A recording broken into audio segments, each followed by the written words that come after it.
Good evening, everyone. I'd like to welcome you to the Asheville City Council meeting for August the 27th, 2013. If you can just take a moment to either turn your phones off or put them on vibrate or silence so it will not disrupt the proceedings, I sincerely appreciate it.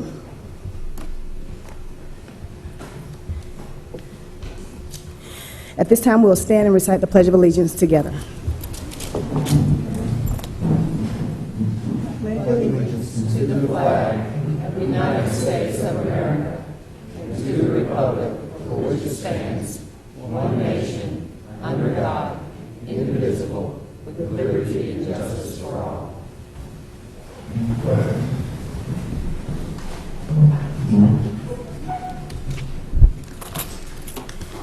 Tonight's invocation will be given by Vice Mayor Mannheimer. Thank you, Mayor. As usual, my father has written the invocation for tonight, Ron Mannheimer, and in honor of the school year, this invocation is entitled School Bus Serenade, and it is in the form of a poem. When I'm not driving this school bus, there's a gap I feel in my life. You see, this is my retirement job after 30 years welding pipe.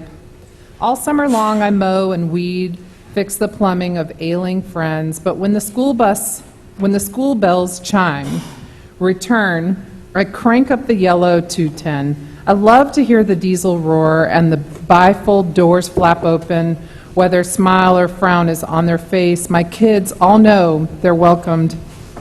Though it's summertime, a month till fall, the air bears the chill of autumn, and the kids waft in sweet soaps and clothes that hint of cedar and bacon. Whether city streets or country lanes, the lumbering buses are running. We've a mission here, with a price that's dear, to convey the torch of knowledge. Oh, I learn a lot from those sleepy eyes, from the bobbing heads with earbuds. Every generation has its way of celebrating growing. Now, as they descend the school bus stairs, their backpacks filled to bulging, I pull out my assignment sheet. You see, I've returned to college. Thank you very much. Council, we do not have any proclamations this evening. The first order of business tonight will be our consent agenda. And at your places, you've been given an additional item that we will call Item P, and that's setting a work session for September the 10th, 2013 at 4 p.m. on the first floor. And so whenever a council member makes a motion, please add Item P. And so we will approve items A through P. Mayor? Yes. I'd like to just make a comment about the Item D, which is the resolution authorizing the city manager to execute an agreement with Buncombe County to share the costs of a composting feasibility study. It was stated in the staff report that that the intention around this is reducing our solid waste. And I also wanted to point out to council that this was one of the key components of the food action plan that we passed in January, and I'm pleased to see it moving forward. I'd also like to pull, find the right numbers here, Item J and Item F 1 and 2. All right, and we will open it up for public comment from the public at this time. Any member of the community wishing to address council on any item on the consent agenda may do so at this time. Items A through added P. Seeing no one move forward, Councilman Smith, items F1, F2, and J. Questions or comments? Yes, around F1, I was curious about the around this professional services agreement and our living wage ordinance that we passed, and any further insight that the city attorney might offer around HB 72 or 74 rather, and its impact on our living wage. Thank you, Councilman Smith. As it relates to House Bill 74, House Bill 74 became law when the governor signed it into law this past Friday, August 23rd. in House Bill 74, House Bill 74 is an omnibus bill that contains a lot of provisions that impact North Carolina cities throughout North Carolina. And one of those provisions is Section 5, which basically amends 160A-20.1, which addresses contracts with private entities. And in that provision, there is an amendment, and that amendment reads as follows. A city may not require a private contractor under this section to abide by any restriction that the city could not impose on all employers in the city, such as paying minimum wage or providing paid sick leave to its employees as a condition of bidding on a contract. Since the city's living wage policy is a policy that cannot be applied to all employers in the city, for instance, with construction contracts, then this provision would render the city's living wage policy void. So does that include our city employees as well? It does not include our city employees. It's a contract with private entities. So we initially did the contracts from 30 to 90,000, and then extended that up to 200,000, and then removed that cap, and we're doing it for all contracts, and we just passed that, and then this nullifies that 2.5 years worth of work. That's correct. Thank you. I'd have a question.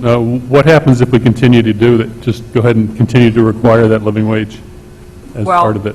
The law makes it void. And so if the law makes it void and the city was to continue to require this, then someone could probably sue you and take you to court. And if they prevail, they could probably get attorney fees. Just to clarify, does it make the contract void? Excuse me? Would it make the contract void? Yes, it would. So, if I understand you right, then existing contracts as well are Now, voided? the way that it is written, certainly if the private contractor in the city agreed that the city's living wage policy could apply, then certainly the city could continue with that living wage policy as it relates to that particular contractor, because there is an agreement between the city and that private contractor that the city's living wage would continue to be applicable.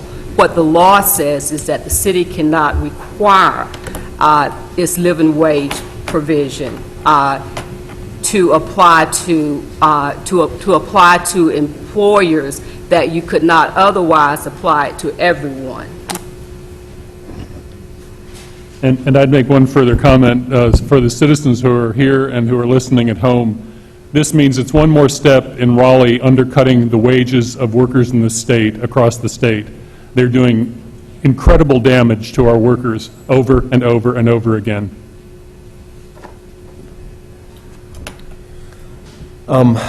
Thank you. Does that take care of the next one as well? It doesn't. The next one, I understand that it's a kind of a different situation, and I was hoping, I don't know who could address this, but around the temporary labor services agreement with Forsyth Initiative for residential self-help treatment, I'm wondering if someone could address the... Kathy Ball, Assistant City Manager Kathy Ball can respond to that question. That'd be great. Thank you. Thank you, Kathy. Just around, I understand that that this resolution is to bring some people in to do some work, and that they were going to get paid $9 an hour. And I was wondering if you could talk a little more about that. The agreement is to pay the place where they reside. It's a halfway house. So the agreement is with the people who own the halfway house. So they provide them with shelter, they provide them with food, and they bring them in every day and provide additional temporary service to us as needed to collect trash. We also use them as part of helping with the nuisance court folks, graffiti removal. So this is part of a as well. broad program that this is one element of? Yes. Well, it is our contract with that with that company who houses the folks who come in. So all of the folks who come into work are housed and fed through that contract. Thank you, that's helpful. Any other questions or comments about anything on the consent agenda? Council, is there a motion to approve items A through added P? I so move. Second. The motion has been made and properly seconded. Any further questions or comments? All in favor, please say aye. Aye. All opposed, like sign. The motion carries. The first item of business under presentations and reports is the Charlotte Street Corridor Study presentation. Council, just a matter of how we're going to handle this order of business. This is an issue that has been in conversation in the community for about a year. Tonight, as part of our process, we're going to formally receive the report and decide what committee to send it to, but we will open it up for a few questions from the community, but keeping in mind that this issue will be discussed in detail with the committee that we recommend that looks at the report. Understandable? All right. We're going to hear from Ken Putnam, and he's going to introduce our consultants. Thank you, Madam Mayor and City Council members. My name is Ken Putnam. I'm the Director of Transportation. And yes, tonight we will be presenting the results of the report for you. It's a very detailed report. You'll just want to be getting an executive summary and some of the highlights tonight. After the meeting tonight, I will be sending out a PDF version of the hard copy of the report for you, so you'll have it to be able to read and digest. And I know many more questions will come as a result of this. And then also, as the mayor already alluded, that based on your direction, it'll probably go back to a committee, maybe the PED committee, or even consideration for a work session in the future. With that, I want to introduce our consultant. His name is Don Bryson from, it used to be Martin, Alexu, and Bryson, but now they've joined forces with a company called VHB.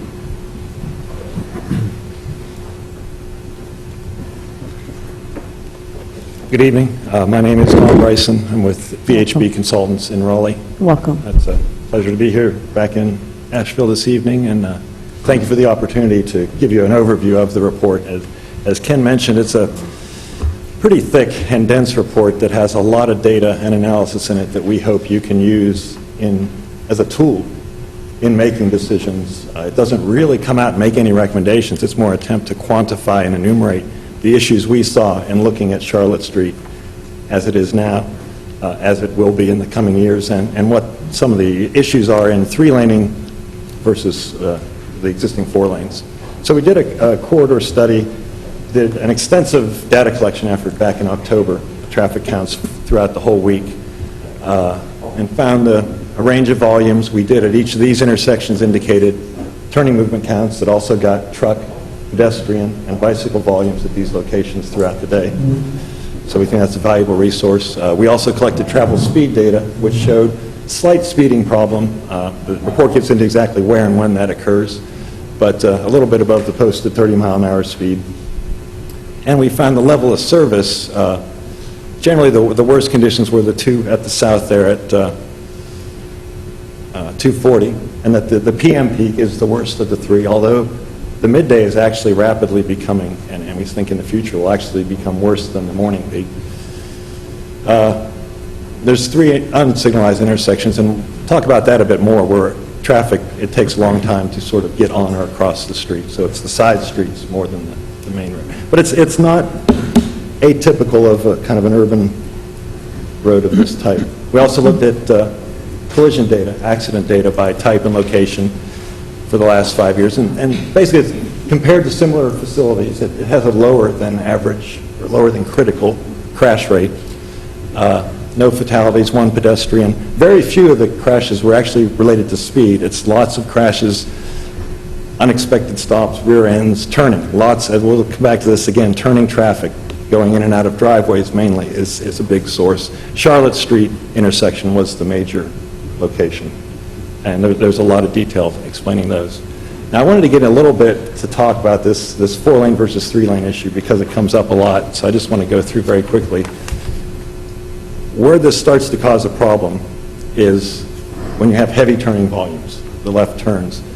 These cars I'm showing here in red, they'll use that inner lane to turn. And you'll see the blue cars have to then change lanes, get into that outer lane.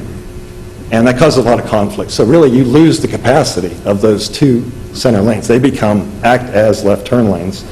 And we can see this here. This is a shot we took when we were counting. This is looking north, just north of the interstate. And we can see 30%, well, throughout the day, 30% of that block south of Charlotte Street, the traffic is not divided 50-50 between those two lanes. It's 30% of the traffic is in the center lane, 70 is in the outside. So you're really losing a lot of capacity there.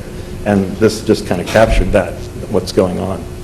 Now with the 3-lane section, what we see is you've got the center turn lane devoted to the turns.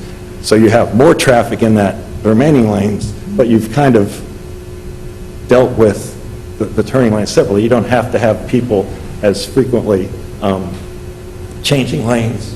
You don't have the same type of accident problems. You can sometimes introduce different ones, and that's kind of what we'll talk about, what these trade-offs are. The other thing I wanted to point out, though, is with the 4-lane, you're actually 2 conflict points. You've got 2 lanes to deal with. And this also factors in with bicycles and pedestrians. You've got more places to look for potential conflicts. Now, if that 4-lane road, if you can imagine Charlotte Street having no intersection, then obviously the 4-lane is going to have a much higher capacity than the 3-lane. Now, we looked in our analysis, these white intersections are where we did the traffic counts. What we didn't capture are all these other little driveways. And that turns out to be a major factor. Just to kind of point this out, every one of those colors is a driveway to a business and the ones of the same color serve the same lot or same parking lot or same facility. So you have multiple conflicts, multiple places. And the thing to remember is that's not just interfering with traffic. That's also interfering with pedestrians on the sidewalks. That's also interfering with bicycle traffic. At every one of those locations, you have to be looking out for a vehicle turning in or out in 2 different directions. And examples of this are, we'll see here where we have, it's kind of interesting, the sidewalk is basically cars on both sides of the sidewalk, right up to it. It's only a 4.5-foot sidewalk. The only place it's a regular flat sidewalk is where there's an obstacle where a car can't go. So I said, everything else is sort of a driveway except where a car can't go. Then we'll give that to pedestrian. But it's actually only about 2.5 feet wide. Same thing here. And that's kind of the problem. This kind of surprised me when we got into the study, actually, more than the 3-laning or 4-laning, if this access management issue isn't addressed. For cars, for pedestrians, for bicycles, it's kind of a moot point. This matters a lot more than whether it's 3 lanes or 4 lanes. So either way, this needs to be looked at.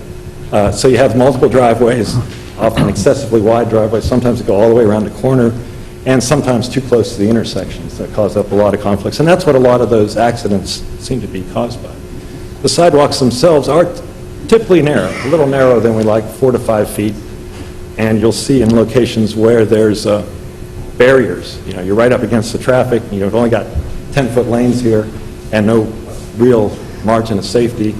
The walls or fences. I actually talked to one woman who said she was coming down these steps one winter. It was slippery. She slipped and fell and tumbled into the road. So that's a concern. But there's not a whole lot we can easily do about that, and that wasn't, again, addressed specifically by the 3-4 lane issue. We also have a lot of obstacles, and some of them seem to be marked because cars hit them, which is kind of scary to have something on a sidewalk that you're worried about a car hitting. So we have lots of obstacles in the sidewalks right now, which is obviously not desirable. Now, the possible cross-sections, just want to briefly talk about this. What's out there now is typically 4 10-foot lanes, 4 to 5-foot sidewalk. What we looked at in our analysis was just leaving the curbs where they are and restriping change signal heads. So you've got 12, 14, sidewalks stay the same. Another option we played with was, well, do you narrow those lanes to all 10 feet and put in 5-foot bike lanes? Possible. That's narrower than your standards call for. I'm kind of uncomfortable with not having a gutter pan in many of these locations. It's pretty narrow. You only have 10-foot lanes. The speed and traffic and those driveways again. The number of conflicts, telephone poles and things right up against the curb make me a little uneasy going below the standards. We also looked briefly at parking. Again, it's very tight, and you have a question, which side would it be on? And again, with all those driveways, you can't put a lot of on-street parking, and there seems to be plenty of off-street. So while that might help narrow the lanes, it doesn't really seem to fit the issue. And one of my concerns with the 14-foot lanes, as we'll see, is where you're going to induce speeding. When volumes are low and now you have a wide 14-foot section, pretty good chance the speeds are going to go up. Then we didn't analyze this, but we talked about the narrowed 3 lanes where you could make the sidewalk wider and have something that's like all 12-foot lanes. That's very doable, but that, again, investment-wise, talking about utilities and, again, the driveway issues, it's kind of, seems like questionable investment unless you're going to address the driveway issues if you're just widening these driveway aprons. So we focused on the first 2, 3-lane and 4-lane, but I think the tools we set up, the models we built, will let you look at a lot of different options. We also were asked about sharrows, the marking that bicycles could share the lanes with this. In both cases, the speeds and volumes are a little higher than you would like for a sharrow, especially if there's other options. If there is no option and it's just a short stretch, you could maybe get away with it. But given there's other side streets and given that you really end up down by 240, it was, well, there's a lot of, even within the profession, there's a lot of questions about how best to handle that. So I think that's something we pointed out but haven't made a recommendation on. I'm not going to get too much into this, but we looked a lot at the traffic forecasts. They've been up and down over the last few years. We've seen that everywhere.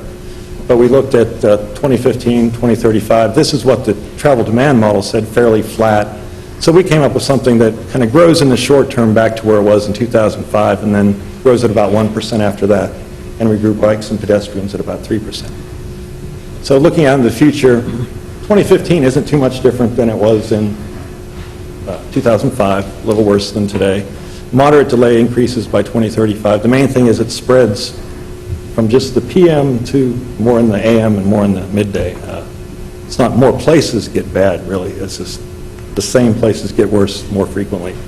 The 3 lanes relative to the 4 lanes was generally a little more increase in delay.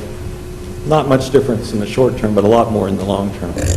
What's interesting is there's not a lot of difference if you're going up and down Charlotte Street, but the side streets become extremely delayed. People trying to get on and off or cross Charlotte Street. Congestion spreads, it lasts a lot longer, and what we'll really see is, what people would really notice, I think, is queuing. This is what the 4-lane would have in 2015 at East Chestnut in the peak hour, southbound. This is what the 3-lane would cause, because you've taken 1 lane away, so you automatically double the length, and then there's more delay. By 2035, it becomes a much more severe problem. And that's, I think, what people would notice the most. And that was the 95th percentile. That means 95% of the time it's going to be that better, or better. This is the 50th, so most of the time it's going to be more like this, but still a significant difference. I wanted to show just quickly, you have these simulations now set up that we can look at. And this is with the 4 lanes, starting down at the interstate, and we're kind of gradually working our way north in the PM peak hour, 2035. So this is right here at the ramps, and you can see it's pretty full. Less traffic, it's kind of moving a little better northbound, but we're getting these long queues and delays. This is Chestnut here, and you'll see, traffic building up, trying to get out onto the road. But the main takeaway here is that once you get north of Chestnut, things aren't really too bad. It moves pretty well. There's not a lot of delay on the side streets. But this will be the real problem, is southbound queuing. And I want to contrast that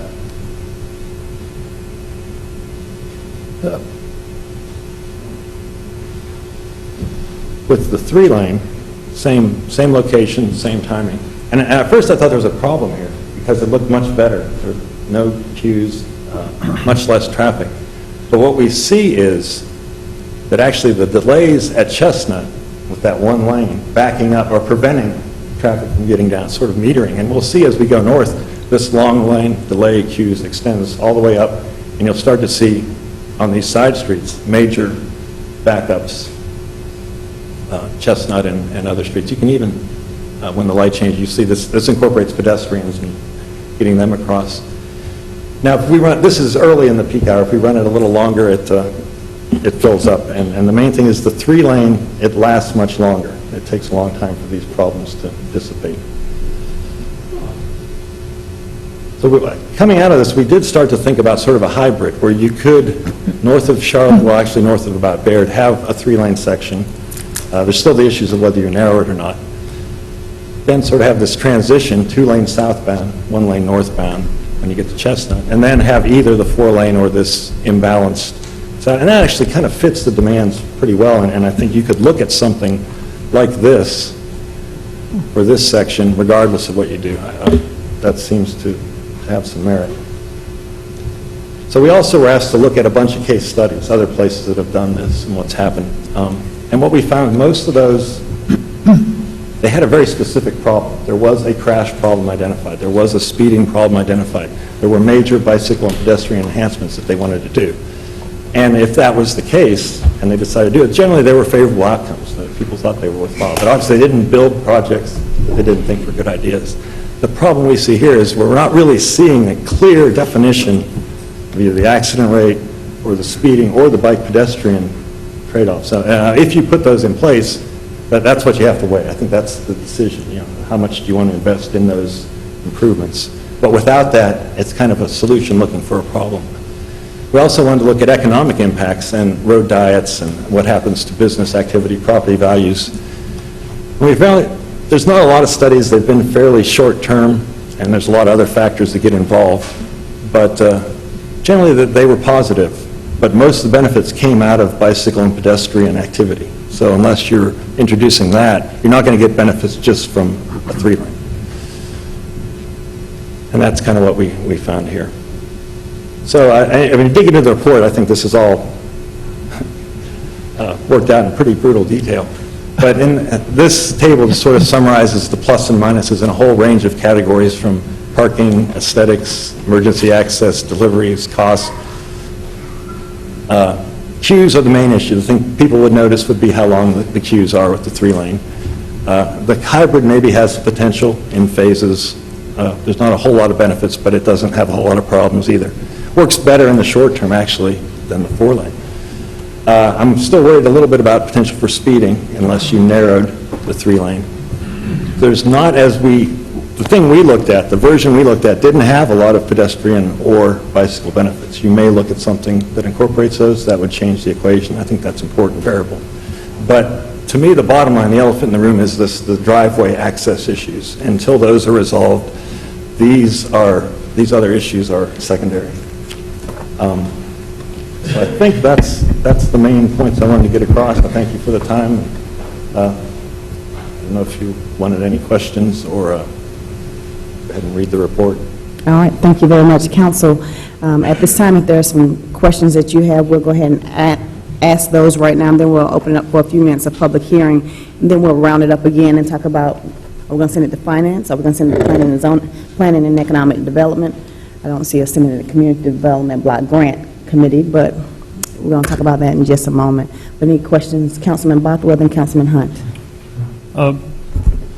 Was there any consideration in your study about what happens if you limit left turns?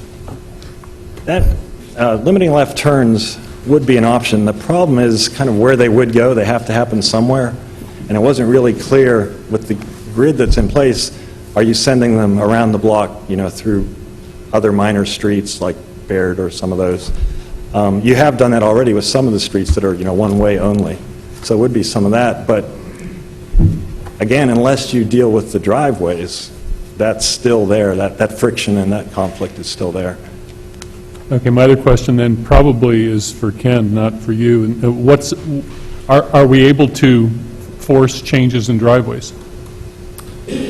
It's very difficult on the existing ones. The tool that we definitely have is, as a property redevelops, then we get to look at it fresh.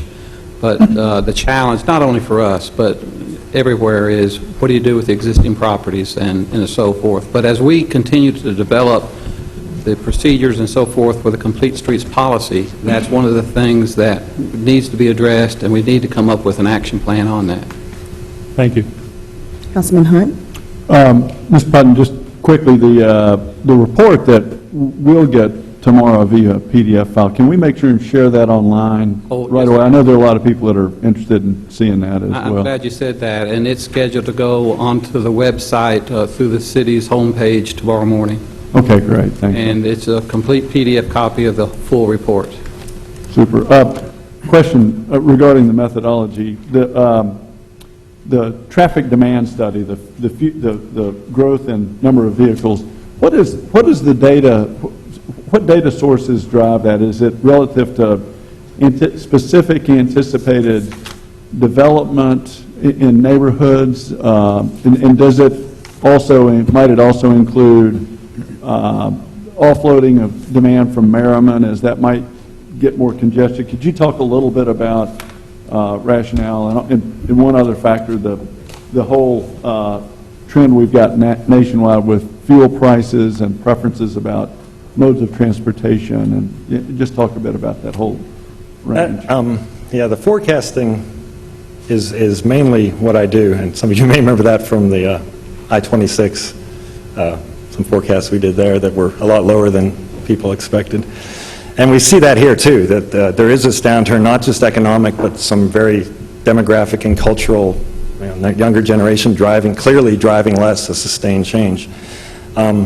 So there's a lot of uncertainty. We relied on the past trends, which weren't very consistent. We looked at the overall travel demand model, which is based on employment changes, housing changes, growth, which in this area there isn't a whole lot, which is why it was kind of flat, and then what the other options are. So, and it seemed that we wanted to consider something that was at least as high as it had been in the past. So that kind of got us to this 1% growth, and that was very consistent with what the model said. We looked at what's going on in Merriman, and what we found looking at that study with the improvements that are being done in Merriman to increase traffic flow up and down Merriman, it was actually penalizing the side street traffic there, that it would kind of delay people trying to cut through. It's going to take longer to get across on Charlotte Street or some of those. Now, how that ultimately ends out, at some point it balances, but it didn't look like there was a big potential for large shifts. They weren't that direct. Maybe a few people who know the area at certain times would do it, but there's just a certain amount of traffic that has to go that way, and that seems pretty solid. Okay, thanks. Vice Mayor? I had a couple questions. How do you account for the difference in the traffic flow coming out versus going in?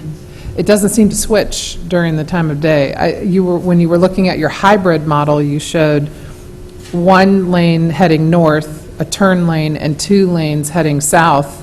Does that handle traffic flow throughout the day? And it would seem counterintuitive that it might switch at the latter half of the day. No, it is imbalanced, and the demand doesn't quite match that. The main thing is you have more traffic turning left northbound because there's more commercial and there's a heavy demand that way. So the left turn lane gives more benefit, and there's a little more, just the way it works out, there's more storage space going north.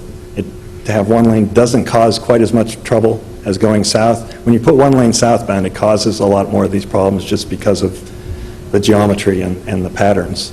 It's just how it worked out. So the hybrid isn't ideal, but it fits the best of any of the changes. And my other question, it's a little bit, I'm appreciative of the study, it's a little bit frustrating hearing the results because of the confines of your direction. And where, for a lot of people sitting here in this community who know this corridor very well, like the back of their hand, I think that while there's differing opinions about it, there might be some consensus that pedestrians feel a sense of danger walking on the sidewalks, they feel that they're too close to the cars, and businesses are concerned about being able to preserve access to their businesses.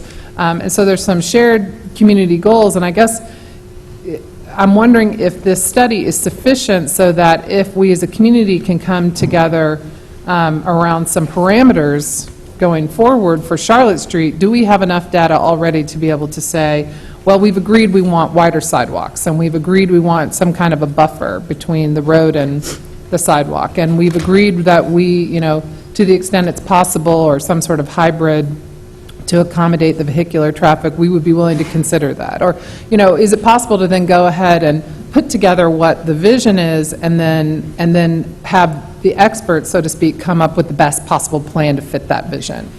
I think so. That was our intent in the study, was, as I said, to try to quantify as much as we can, measure whatever we could measure, analyze what we could, and kind of lay it out and point to what seems to be the major issues that need to be resolved without necessarily resolving, because a lot of these issues, frankly, aren't transportation issues. This isn't one of those, sometimes you can clearly say for safety or capacity or whatever, it's a transportation decision. I think this is one that falls in the gray area where it's a lot more with the community, land use, development, what you want that corridor to be.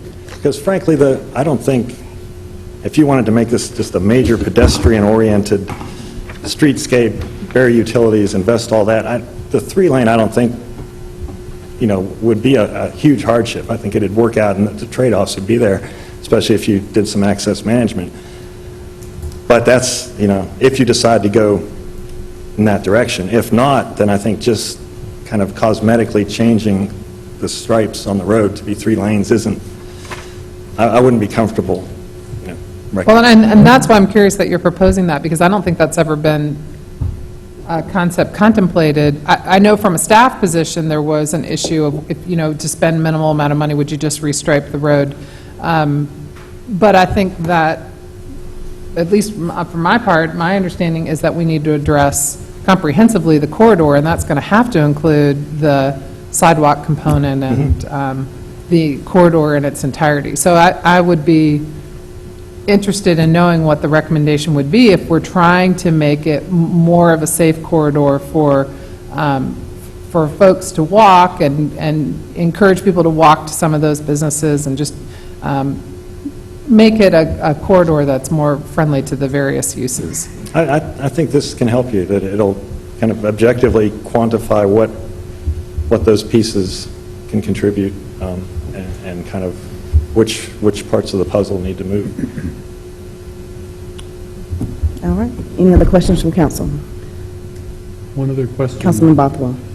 Given that we permit people to ride their bikes on the sidewalks here, wouldn't wider sidewalks enhance the bicycle access without doing the sharrows, if you see what I mean? There's a lot of controversy about bicycles on sidewalks. I would be uncomfortable recommending that. Right now, as again, you still have all those driveways that get to be crossed.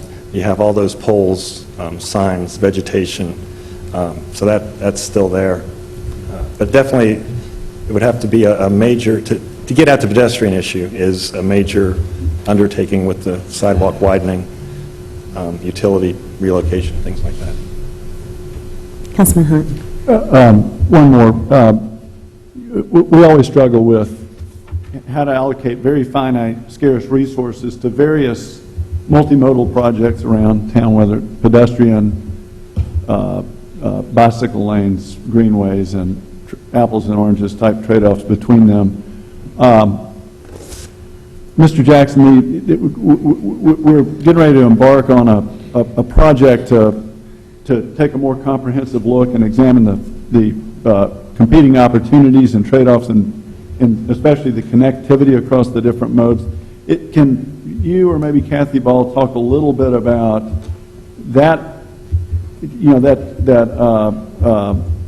analysis we're embarking on, we probably already have, and how this study right here might factor into that? And I think that might be helpful to the folks that are here as they think about commenting and all. Well, yes, and I'll ask Kathy and Ken to come forward to help with this and add to it.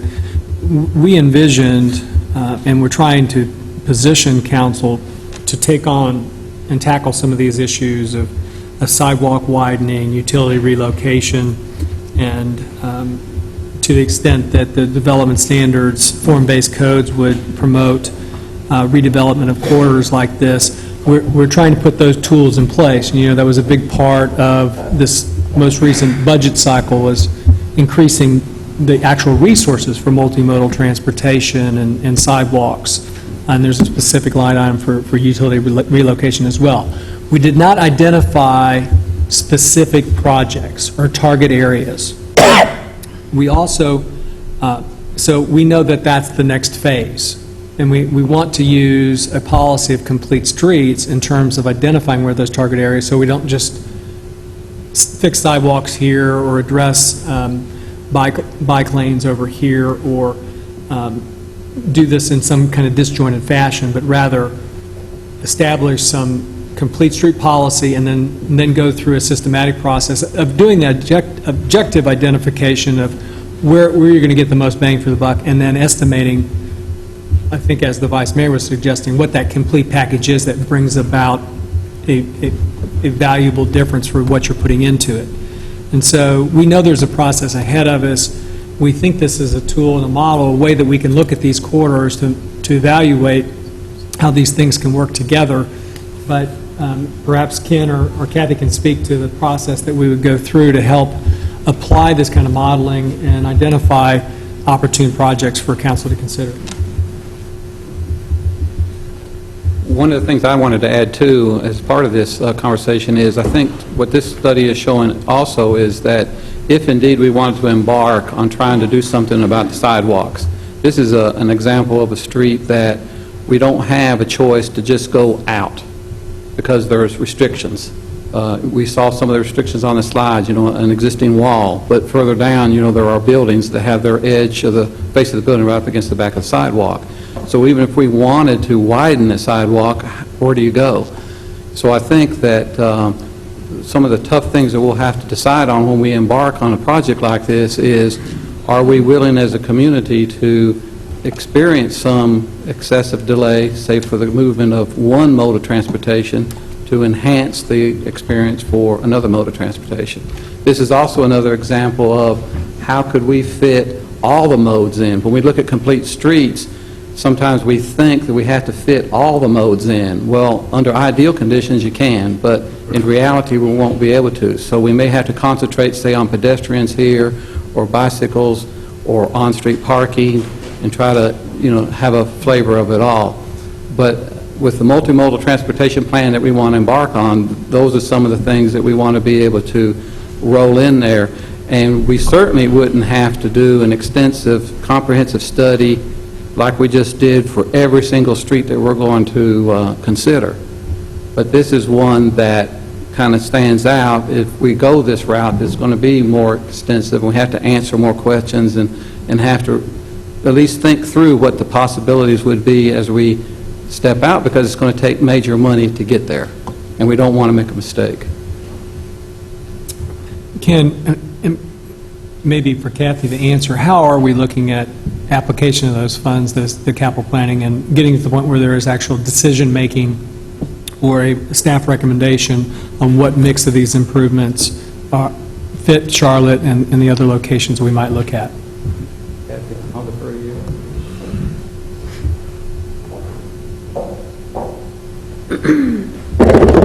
We are doing a series of different things. We're looking at going through the multimodal transportation plan that was talked about earlier, and the best description I could give you for the way we would look at prioritizing projects is much like you would in distribution of a water system, that you would not build a section of water line to a house unless you had a water supply that was getting there. So we're trying to build the foundation of the network, or the large size pipes, to get people to and from the destinations that they want to go to. In the short term, so we have that as a longer term project. We'll be going out this late fall, winter with an RFP to get a consultant to come in and engage the community and talk about where those major connection points are, so create destinations. So we'll be looking at prioritizing the plan based upon that after we get the results back and we get community input. We're currently, in this year, trying to evaluate areas that we feel like if we were to make those improvements, we already own the right-of-way, there's underdeveloped pieces of property on the roadway, and the example, for instance, that we're looking at right now is Cox Avenue, from Patton Avenue down to Southside. That's a section of roadway that's very wide in nature, So we kind of know that we were able to set up a situation there in this year's budget to be able to move forward on that project. But for the Charlotte Street project, for looking at other places where we need that connectivity, we really feel like having this multimodal plan in place and people feeling like they get it in terms of, I understand why you need a connection there, or I understand how important it is to have a wide sidewalk because you have a lot of pedestrians, or you have a lot of bicycle activity from UNCA down to the Central Business District. But trying to build that base knowledge with the community so that when we come forward with the plans and we're laying them out and saying, you know, we're not just wanting to do a complete street for the purpose of doing a complete street. We're trying to do it for the purpose of conveying that active transportation within that corridor. Well, let me just follow up on that, Kathy, because that's a comprehensive review of our transportation system. My specific question for you would be, I guess as a follow-up to the consultant's caveats, is if the majority of council wanted to say, we want to set some specific goals for this quarter and want you to develop a plan and cost it out, how would we approach that? I think, and that relates back, I think, to Vice Mayor Manheimer's question about, do we have the data that we would need to be able to design a corridor within this section that would accommodate the needs? And I think the answer is, with direction from council, that we could go back and design that corridor and come back with a more comprehensive plan that did include more than just grinding up the asphalt or the lanes and restriping. It would consist of putting in wider sidewalks and looking at the opportunity for bike lanes. But I think we have enough data, and I think we could move forward on that with the design concept and put that project into a placeholder in this year's budget if that's council's direction. Does that answer the question? Thank you. Thank you. This year's budget or next fiscal year? We would recommend in this year. A lot of times what we need to do in one year is do the design. So we would do the design in this year, and then in the next year fund the construction. And so if we choose to send this to PED will map out what will be the next steps to be able to outline before we even get to the design phase, the community's input and recommendation of council to council for which design to go with, right?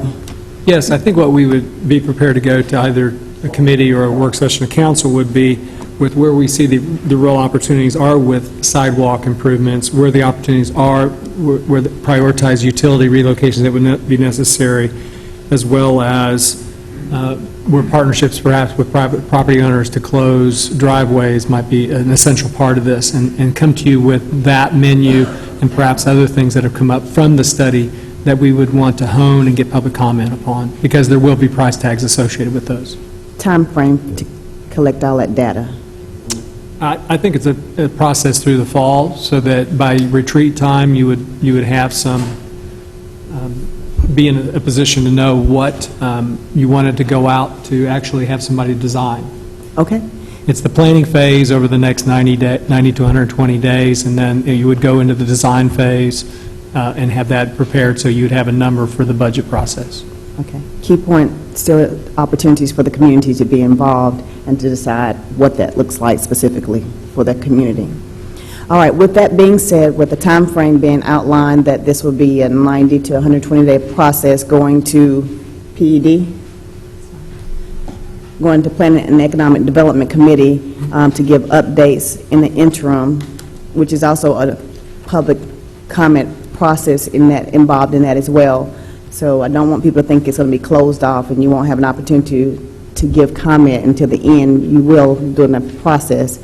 We will open the floor for public comment. The only thing is, it's not much here to comment on in specific, so just in general.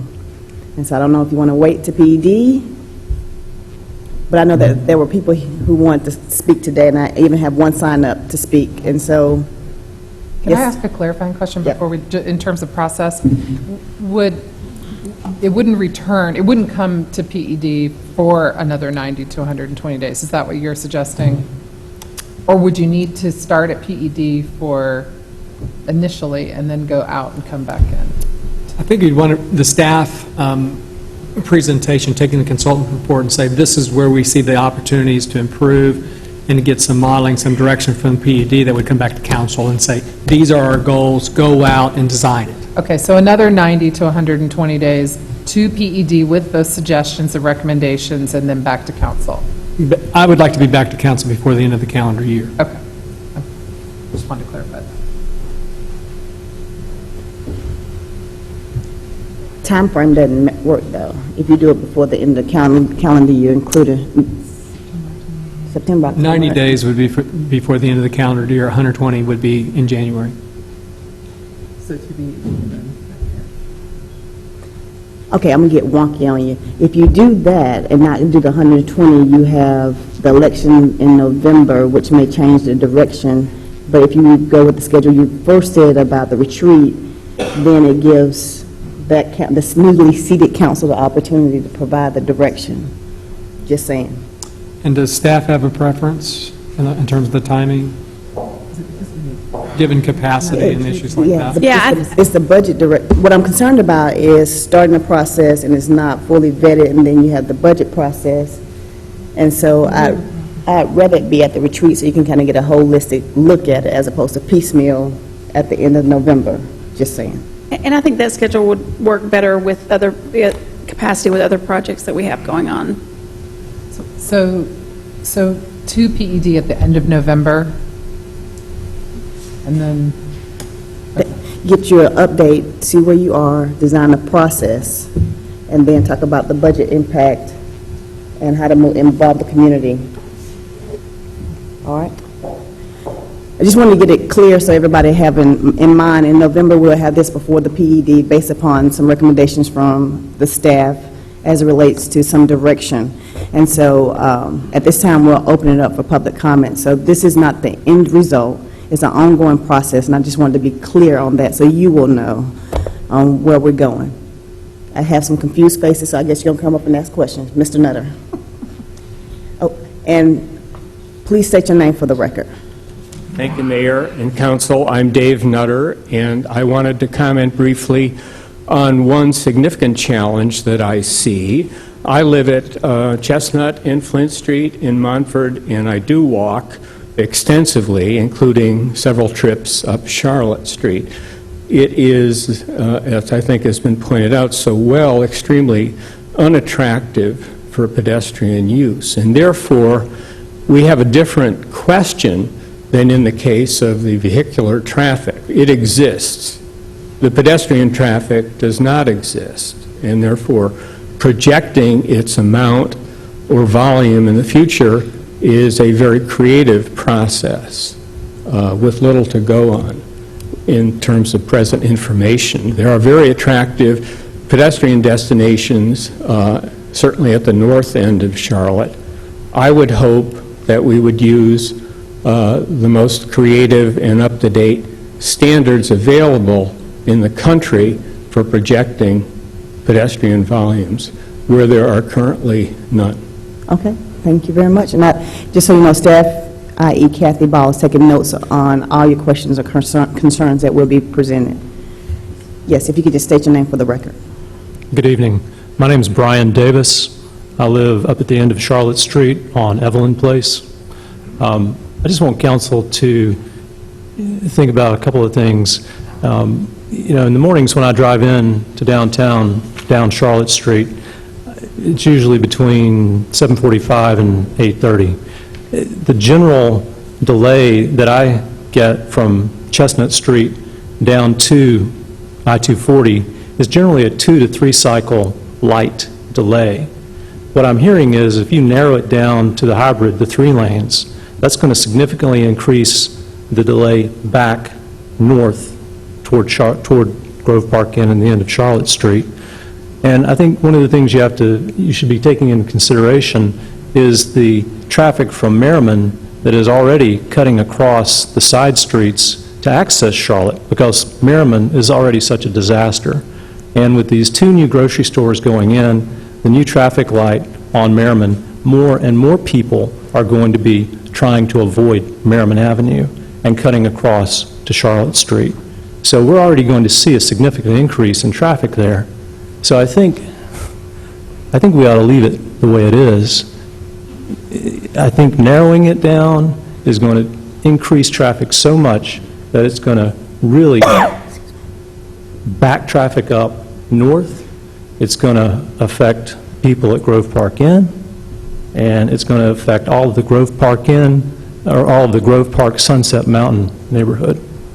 So I think this may not be feasible, but I think if you're looking for a corridor that you ought to work on, it's the Broadway corridor, where it's already 4 lanes, 45 miles an hour, and so little traffic.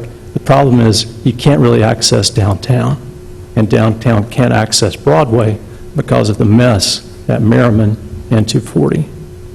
Thank you. All right, thank you very much.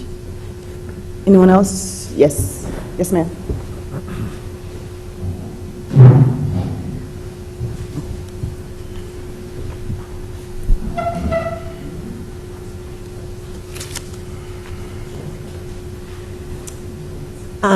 Good evening, and thank you, Mayor Bellamy and council members. My name is Grace Curry, and I live on Edgemont off of Charlotte Street, and am been a member excuse me, of the Charlotte Streetscape Committee for several years and worked with the city. And we just really appreciate what we have heard tonight from council and staff in looking at a broader conversation around the corridor. We were very concerned because in the report that we saw, the PowerPoint and the one you had today, we were wondering where is the discussion about the city's multimodal goals and complete streets. And the other concern that you have all voiced and are interested in bringing in is the concern about, from residents over the past 20 years, I mean, it's been almost 20 years since this was worked on, in 1999, for safe passage for pedestrians and bicyclists. So we really appreciate your focusing on having a broader focus. So thank you. Yes, ma'am.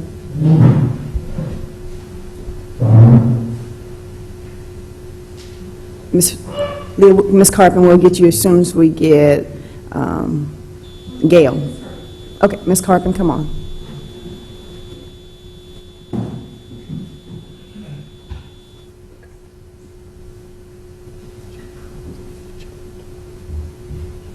My name is Leah Carpin. I live at 400 Charlotte Street.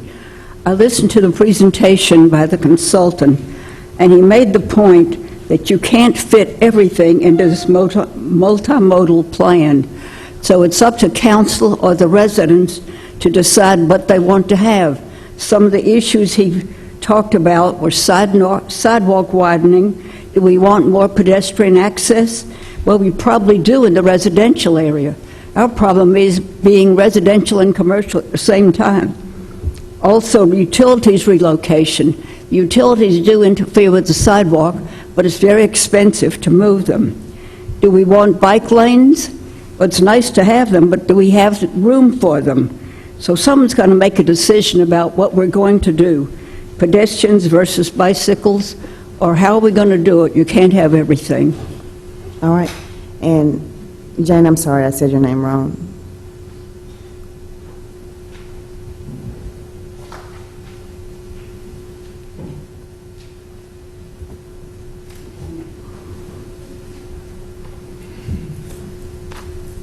Thank you, City Council. I'm Jane Matthews. I'm a resident of Albemarle Park, which is off of Charlotte Street.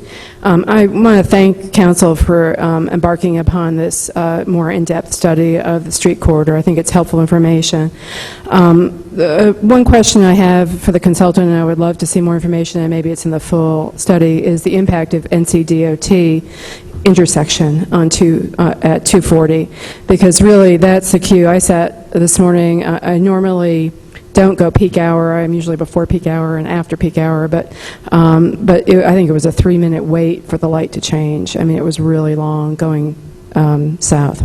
So I think that impacts that queuing, the difference between north and south, because the queuing at the north is on the other side of 240, and the queuing going south is going up Charlotte Street. So I think that is an impact and probably a dialogue with NCDOT at some point. I like the idea of the hybrid, the 4 below and the 3 above. If consideration is given to pedestrian crossing at 240, a lot of pedestrians try to make that jaunt across, and again, that's an NCDOT issue. I think there is an issue of justice and access for thousands of people.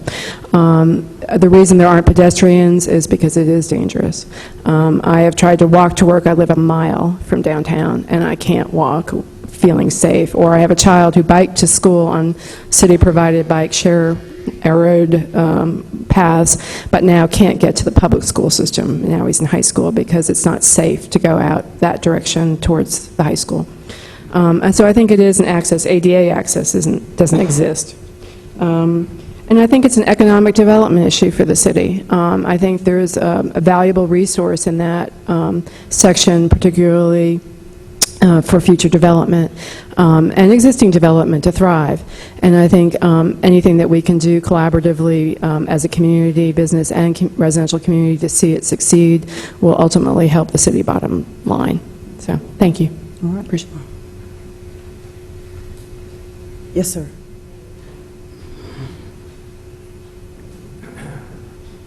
Yes, thank you all for having the meeting and conducting the study. My name is Max Alexander, and I live on Sunset Drive.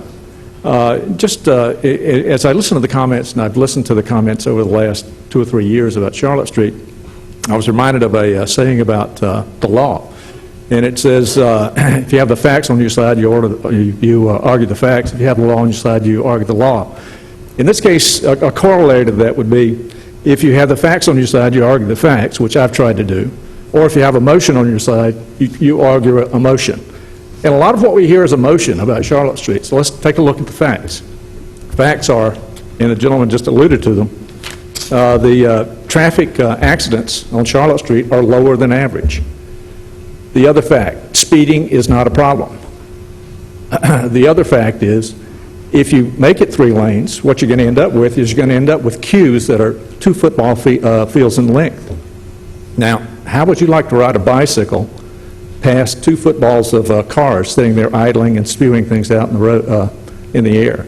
It's not going to be a pleasant sight. There are other ways to accommodate bicycles, pedestrians, and cars in the Charlotte Street area. You don't have to just make Charlotte Street a 2-lane road. This is the 5th study that's been done on Charlotte Street. Every study has said the same thing.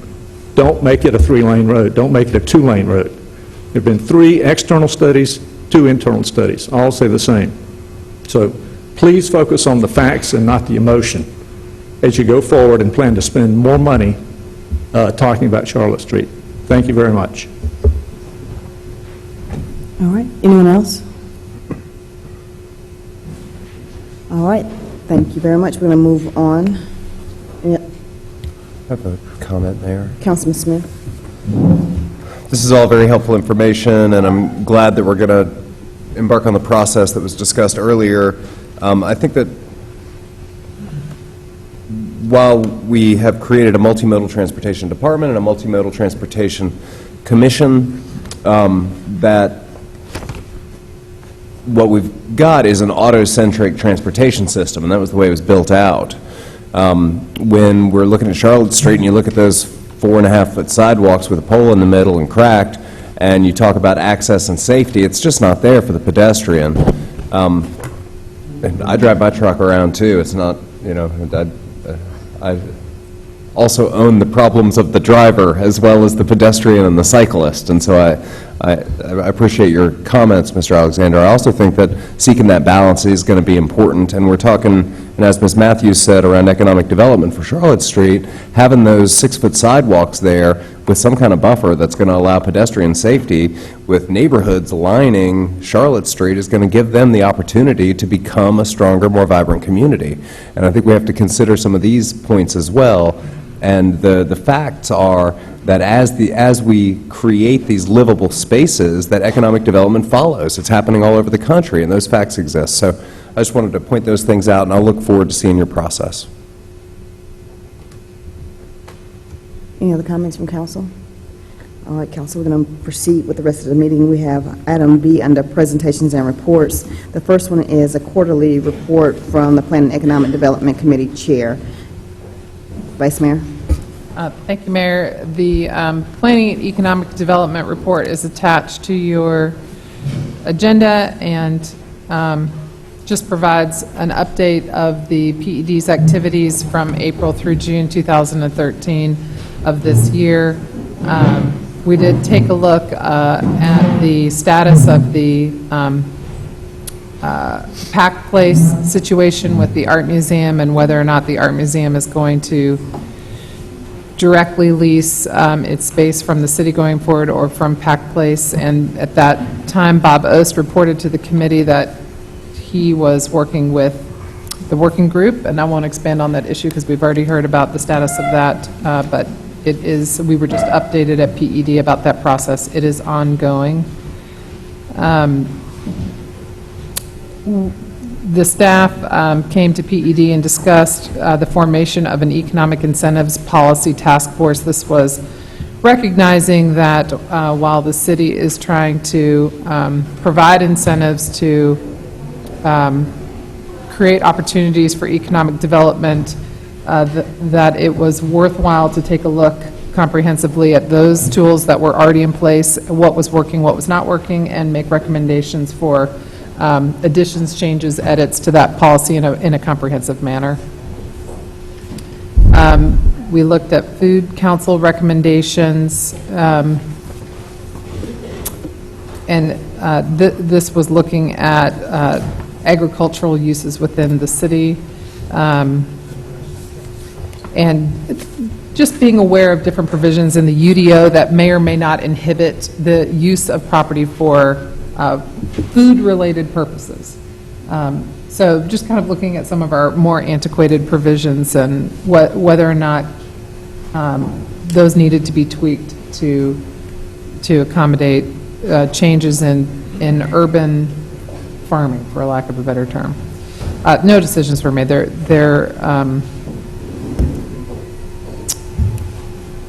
These went to P and Z, and we were just being updated on that, as well as a sign ordinance amendment, and finally, the thresholds for industrial project review. Apparently, there has been some confusion in applying some of the provisions of the UDO regarding industrial projects, and staff wanted to recommend some clarifying amendments to the UDO with that, in that regard. And that concludes the summary of that quarter. All right, thank you very much. At this time, we're going to turn it over to Jeff Richardson, who's going to give us a strategic operating plan update for fiscal years 2012-2013. Yes, ma'am. Madam Mayor, members of City Council, thank you for the opportunity for me to be here this evening. My goal is to be brief and to be up and down quickly, but at the same time, if there are questions or if you need additional information, staff is here to certainly provide that at your direction.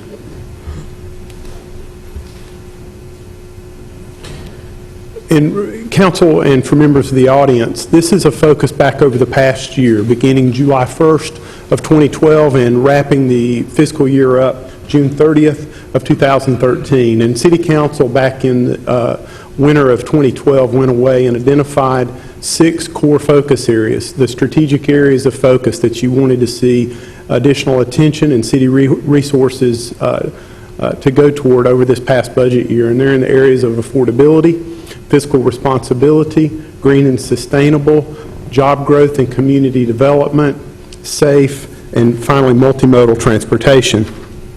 You have a 42-page document that is attached to the staff report tonight that is also out on the city's webpage, that is here for the general public to look at, that goes comprehensively into each of the 6 focus areas. The 42-page document is meant to show yearly progress through all 4 quarters, time and resources and progress that is logged by our fine staff over the course of the past year. Tonight is just an opportunity for me to make several points and several highlights in each of the 6 areas. And what I'd like to do is similar to what we did in the mid-year update when I came before council, and we really focused on 3 categories of work and accomplishments. Again, you've got your 6 focus areas, and tonight what we're looking at is we're looking at highlighting several strategic investments that have occurred over the last year. And with those strategic investments, what staff has done is we're looking for focus areas that align with those strategic investments. And what you see is you see more than one focus area that's addressed. Second, we look at organizational efficiencies. And again, we look at our 6 focus areas, and we look for cross-reference where we're doing work to be more organizationally efficient, and we're addressing multiple focus areas. And finally, quality of life. And so let me quickly run you through the highlighted areas. In the area of strategic investments, and I will not speak to every one of these this evening, but we have a number of strategic investments that are highlighted in the end of the year report, looking at where the City of Asheville has invested time and resources, and we believe that there's a return on investment for that work. I'll highlight several specifically. First, the General Electric jet engine expansion that occurred over this past year. This was the announcement by GE Aviation of a $126 million capital investment, the creation of 52 new jobs, and the retention of over 300 jobs in Asheville as part of the development of the ceramic matrix composites jet engine components project by the company. The total investment in North Carolina is to be over $195 million. City staff were thrilled at the opportunity to be involved in this, and at council's direction, we conveyed 2.8 acres of real property to Buncombe County in support of this project. Also, Tutco Farnham, again, we're looking at multiple focus areas that are addressed. Announcement by this company that was founded in Buncombe County in 1982 as Farnham Custom Projects of a $2.5 million capital investment in the creation of 90 jobs in our community. And Asheville was a part of that economic development project as well, and glad to be a partner in that effort. Also, in the area of strategic investments, and council has been kept abreast of this project, we're now completed with the automated meter reading replacement project, and we did that ahead of schedule.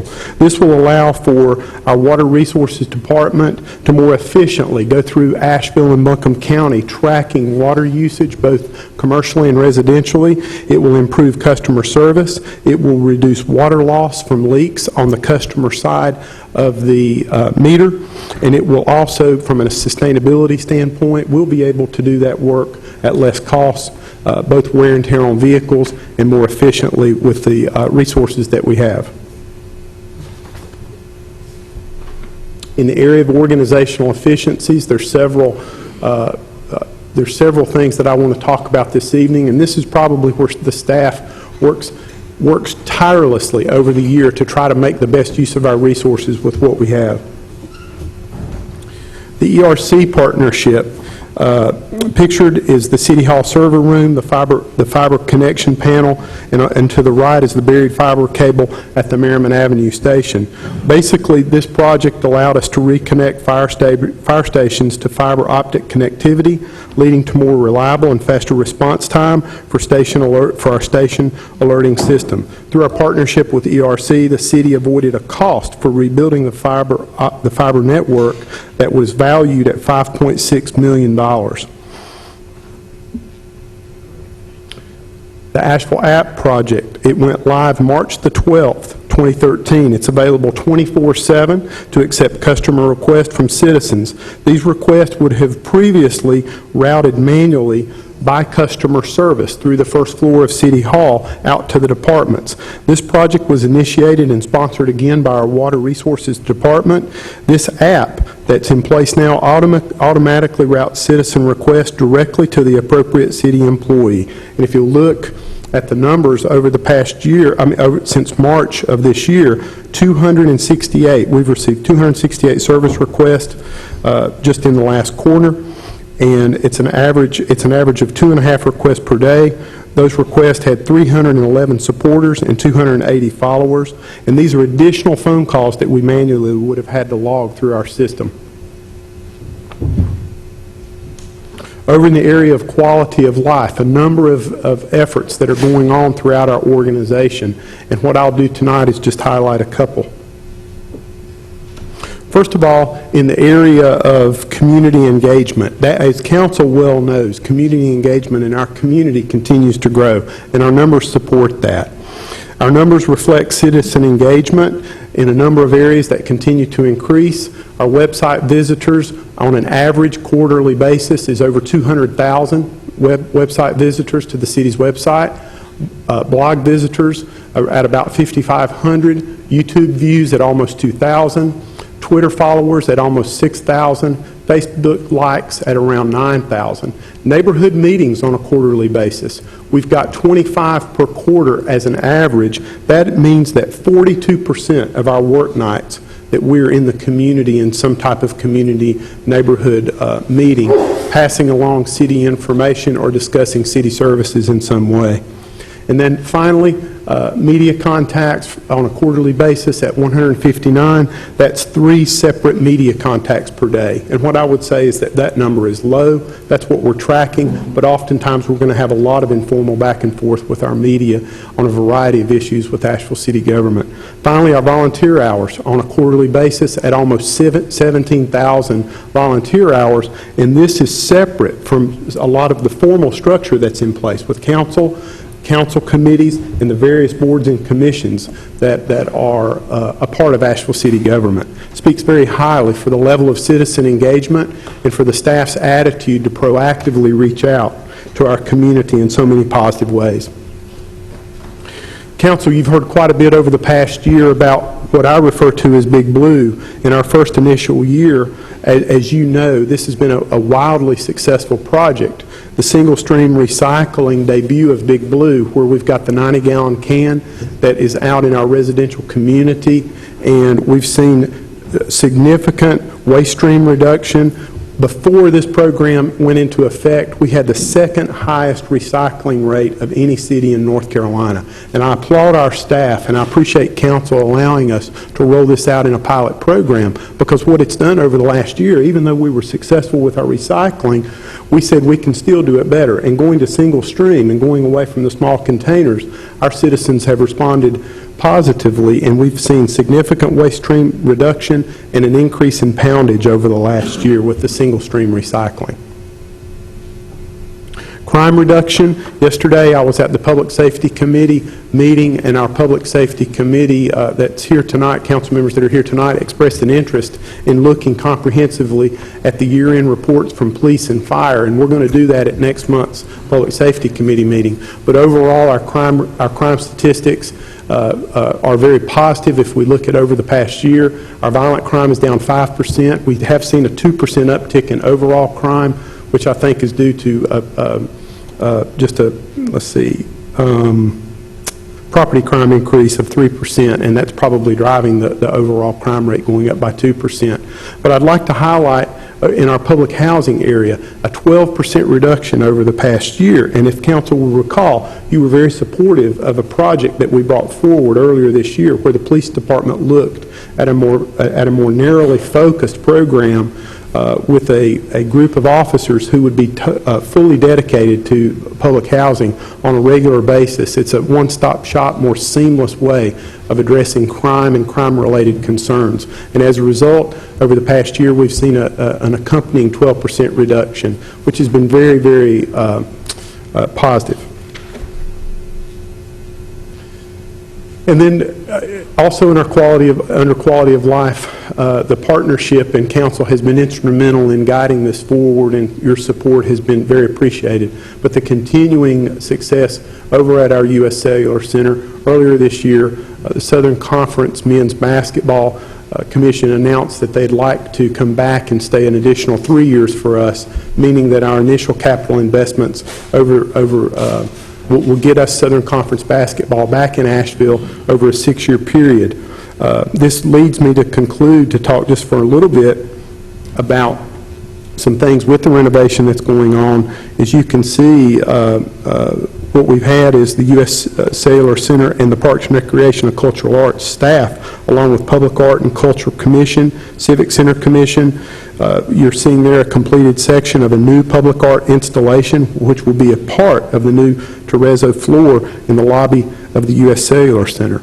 As Council knows, this strategic partnership moving forward with the capital improvements at the U.S. Cellular Center would not have been possible without the support of Buncombe County government, our TDA, UNCA, the ABC Board, and the leadership of the Asheville City Council, and support of private sector as well. And Council, that concludes my presentation. I would mention also that we've had a number of strategic ongoing partnerships with Buncombe County government over the past year. The Fire Training Center in Woodfin, most of you have had an opportunity to visit out there. Our downtown fireworks, Changing Together, our CALA program, as I mentioned, the Civic Center renovations, a number of economic development projects, and finally the CTS site out in southern Buncombe County. Our water department has been instrumental in working with Buncombe County to try to comprehensively address the water needs in that community.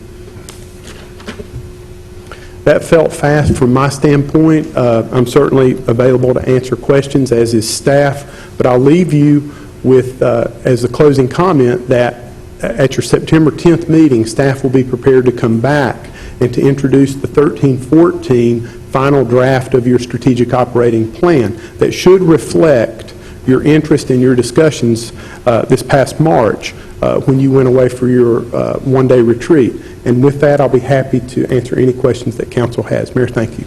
All right. Councilman Hunt. Just a comment, Jeff, I appreciate the focus this time around on crime, yes, sir. Public housing especially. And I know, and thanks for acknowledging Council's interest yes, sir. in advancing that cause. The report that is attached to the agenda tonight has much more detail than you went through. And anybody that's interested in the challenges we have in our public housing communities related to crime should take a look at that. Notable that we've made significant improvement on crime rates there. But, I want to thank staff, and I see the chief back there especially. I talked with the chief a year ago about how challenging it is at the staff level and at the police force level to effectively administer community policing in those neighborhoods, and it really is challenging. So I want to thank staff, Gary, Chief, thank you so much. And the statistics are there. I think the hard work that is going on, and it's not a popular job, I know, within the police department, but it is showing some results, and I'm glad to see that. And I just want to make sure that's acknowledged here publicly tonight. Thank you. Any other questions or comments? Councilman Bothwell. Yeah, and as Chair of Public Safety, I'd like to make another mention, and that is we've seen a pretty big bump in the transient homeless population here. Our efforts to house people who are chronically homeless have been working out real well with the 10-year plan. We're actually making good progress.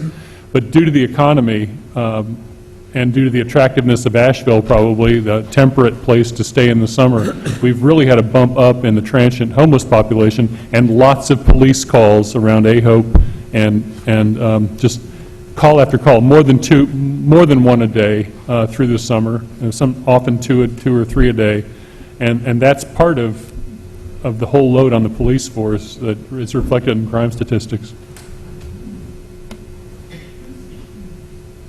All right, Council, there was no action needed for the presentation we just received. Council, Mayor? Yes, I'm sorry Mr. for Jackson. interrupting.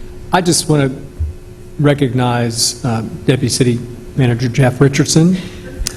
We all know that October 1, he starts as the Cleveland County Manager, and I just want to really acknowledge how far we've come in terms of quarterly reporting and year-end reporting, and give all the credit where it's deserved. Mr. Richardson has really made us a higher-performing organization, and as Councilman Hunt said, there's a depth and breadth of performance measurement that all of our citizens should take an interest in and go and look at as this gets posted. You get what you measure, and this is really the case. So my hat's off to Jeff Richardson and the job he's done in recent years to make this that kind of a report. Is this his last meeting before council? It's not his last meeting, it's the last time he will be doing the year-end and the quarterly report, which we highly value. All right, and because Jan, our resident celebratory person, wants to make sure we recognize him properly. He had already asked us, this is his last meeting, so... September 10th. All right, we will definitely be prepared for the kudos then. Yeah. And Jan may order some fireworks. We could have fireworks. It's a tall ceiling. We're using shorter shells. I'm just saying. All right, well, we're ditto. All right, thank you very much. Council, we have 5 public hearings this evening. And so many of these things we've heard about, talked about, considered.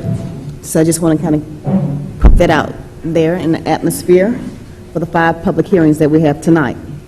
We're going to start with the first one being the public hearing to rezone 103, 107, 113, and 117 Caledonia Road from institutional district to RS8 residential single-family high-density district. Blake Esselton will make the presentation. Welcome, Blake. Thank you. Good evening. I will keep this brief. This is very similar to a rezoning petition that came before you 2 weeks ago in a nearby part of the Kenilworth neighborhood. The site is located in the southwest corner of the Kenilworth neighborhood, above the Silverman site and near the Tobacco Barn Antique Warehouse. It's about 6/10 of an acre, fairly steep land, has a complicated recent history, which is detailed in the staff report. And the applicant is seeking to rezone the property from institutional zoning to RS8, which would better accommodate single-family residential development. Staff feels that it's consistent with the nearby zoning and is a better fit for the context in general. The Neighborhood Association has expressed their support. The Planning and Zoning Commission has recommended approval. Staff feels that the request is reasonable, that it complies with the comprehensive plan and other adopted plans, and staff is also recommending approval. That concludes my presentation. And Mr. Esselton, we'll open a public hearing to public comment, but just a quick question, just for clarification. The applicant is requesting the rezoning? Correct. Okay. All right. We'll hear from the public at this time on this particular public hearing. Yes, sir.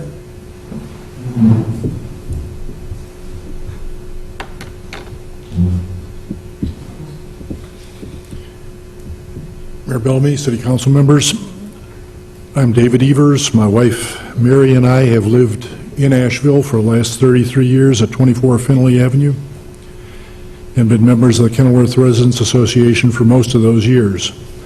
I've watched the property along the south side of Upper Finley Avenue and Kenilworth and Caledonia Road go through every one of the transitions that's noted in your staff report and watch my neighbors do the same. At this point, as you may guess, we are quite pleased to see the RS8 zoning from our neighborhood extended to the 9 lots on Finley Avenue by council 2 weeks ago, and we support extending the zoning for the lots on the west side of Lower Caledonia Avenue adjacent to the old Silverman property. I could and perhaps should stop at this point. However, at the risk of causing offense, let me point out that these 2 actions are textbook examples of spot or strip zoning. This is something that we have always been told was an example of inadequate planning. Several years back, the city staff made comprehensive recommendations regarding the rezoning of tracts in this area that was rejected by City Council. The elephant that remains in the room are these larger tracts, which are inappropriately zoned as institutional. Your spot zoning actions are in effect beginning to envelop the larger, inappropriately zoned institutional tracts with RS8 neighborhood. Currently, I am not aware of any permits, plans to seek permits, or even plans to seek development of these tracts. It seems to me that this is exactly the time for the council to seek the guidance of the city staff regarding appropriately rezoning these larger tracts to avoid further spot zoning and to give good guidance for future development on these steep slopes and high landslide risk areas. Thank you for your attention and consideration. All right, thank you very much. Anyone else wishing to address council on this particular issue this evening? Seeing no one come forward, council will close the public hearing to public comment. Any questions, comments, or a motion? Go ahead. One question, will this, we discussed in our last council meeting, process to identify those areas that might be more likely to have some sort of land issues around a landslide and that sort of thing, and so I just kind of wanted to put that out there, that process is underway, and one that we're looking forward to seeing. And there's also a process underway examining some of the zoning designations around the city to determine the propriety of those zoning designations in an effort to make sure that we're not creating any unintended problems. With that, I'd like to move to approve the zoning map amendment from institutional to RS8 as a standard rezoning, and find that the request is reasonable and is consistent with the comprehensive plan and other adopted plans based on information provided in the staff report and as stated in the staff recommendation. Second. The motion has been made and properly seconded. Any further questions or comments? All in favor, please say aye. Aye. All opposed, like sign. The motion carries unanimously. Council, the next public hearing is a public hearing to rezone 172 Ashland Avenue from Regional Business District to Central Business District. Mr. Glines will make the presentation. Welcome, Mr. Glines. Thank you, Mayor. Members of City Council, members of the public, if you would be okay with this, Mayor, public hearing B and C are very similar, and I might just make the presentation for both and let you vote or consider them All separately. right, and just for the record, public hearing C is the public hearing to consider amending Chapter 7 of the Code and Ordinances, Article 7-818, to include the parcel located at 172 Ashland Avenue in the official Central Business District Height Zone map and key pedestrian streets map. Thank you, Mayor. Properties located at 172 Ashland Avenue, it's just south of Hilliard Avenue, is this property here, highlighted by the Exhibit A map. You will remember that it's just below Hilliard Avenue, which is located here, and here's the Central Business District areas now. In June, you all approved a rezoning for these properties. I apologize that we haven't updated the map data yet, but will, to show that this is CBD zoned. This property is just to the south of that, and in total is a little over 2 acres. This request came in on behalf of the property owner, who received notification from that earlier rezoning request as part of our process. He felt that, Mr. Fox felt that Central Business District in this area made sense for his property as well, that it was the direction that the corridor and his sense of the development is heading, and made that request for his own property.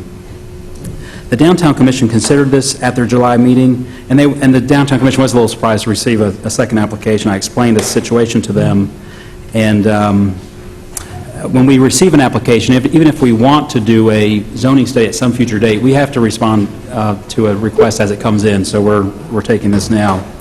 Planning for this corridor it has not commenced yet, but we do hope it to start sometime in the fall. And when we do that, we will include all the neighboring properties on both sides of Ashland Avenue and in the South French Broad neighborhood to consider their concerns. We do feel that when you're on the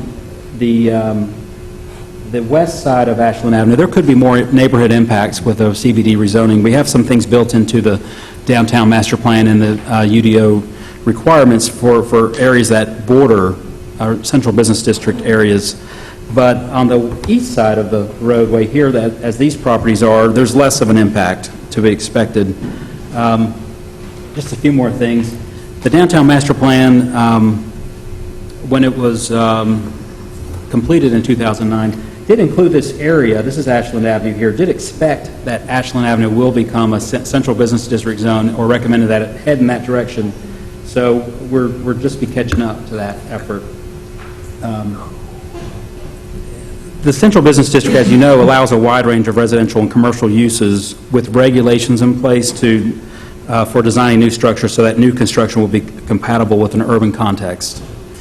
There are the key pedestrian streets and height zone maps that accommodate CBD properties, and we will be looking at that in just a second.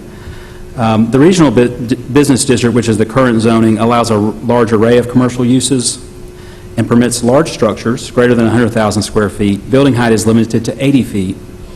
The development zone is more common in suburban areas along busy highways, interchanges, and thoroughfares. There is little character-defining regulations in the ordinance, and parking is allowed in front of buildings and at the sidewalk edge in regional business. In this area near downtown, regional business zoning is a remnant of a prior focus for this area, so we're noting that that's changing. This request was reviewed by the Planning and Zoning Commission and voted unanimously to support. The Downtown Commission also felt favorably to this request. The staff supports it because we feel that it's a reasonable request and it's aligned with city-adopted goals and plans for the downtown area. For properties in the downtown area, there are two maps that apply. One is every property gets a designated height, and this is the property at 86 Ashland that was approved for CBD zoning. City Council approved the intermediate height for this property.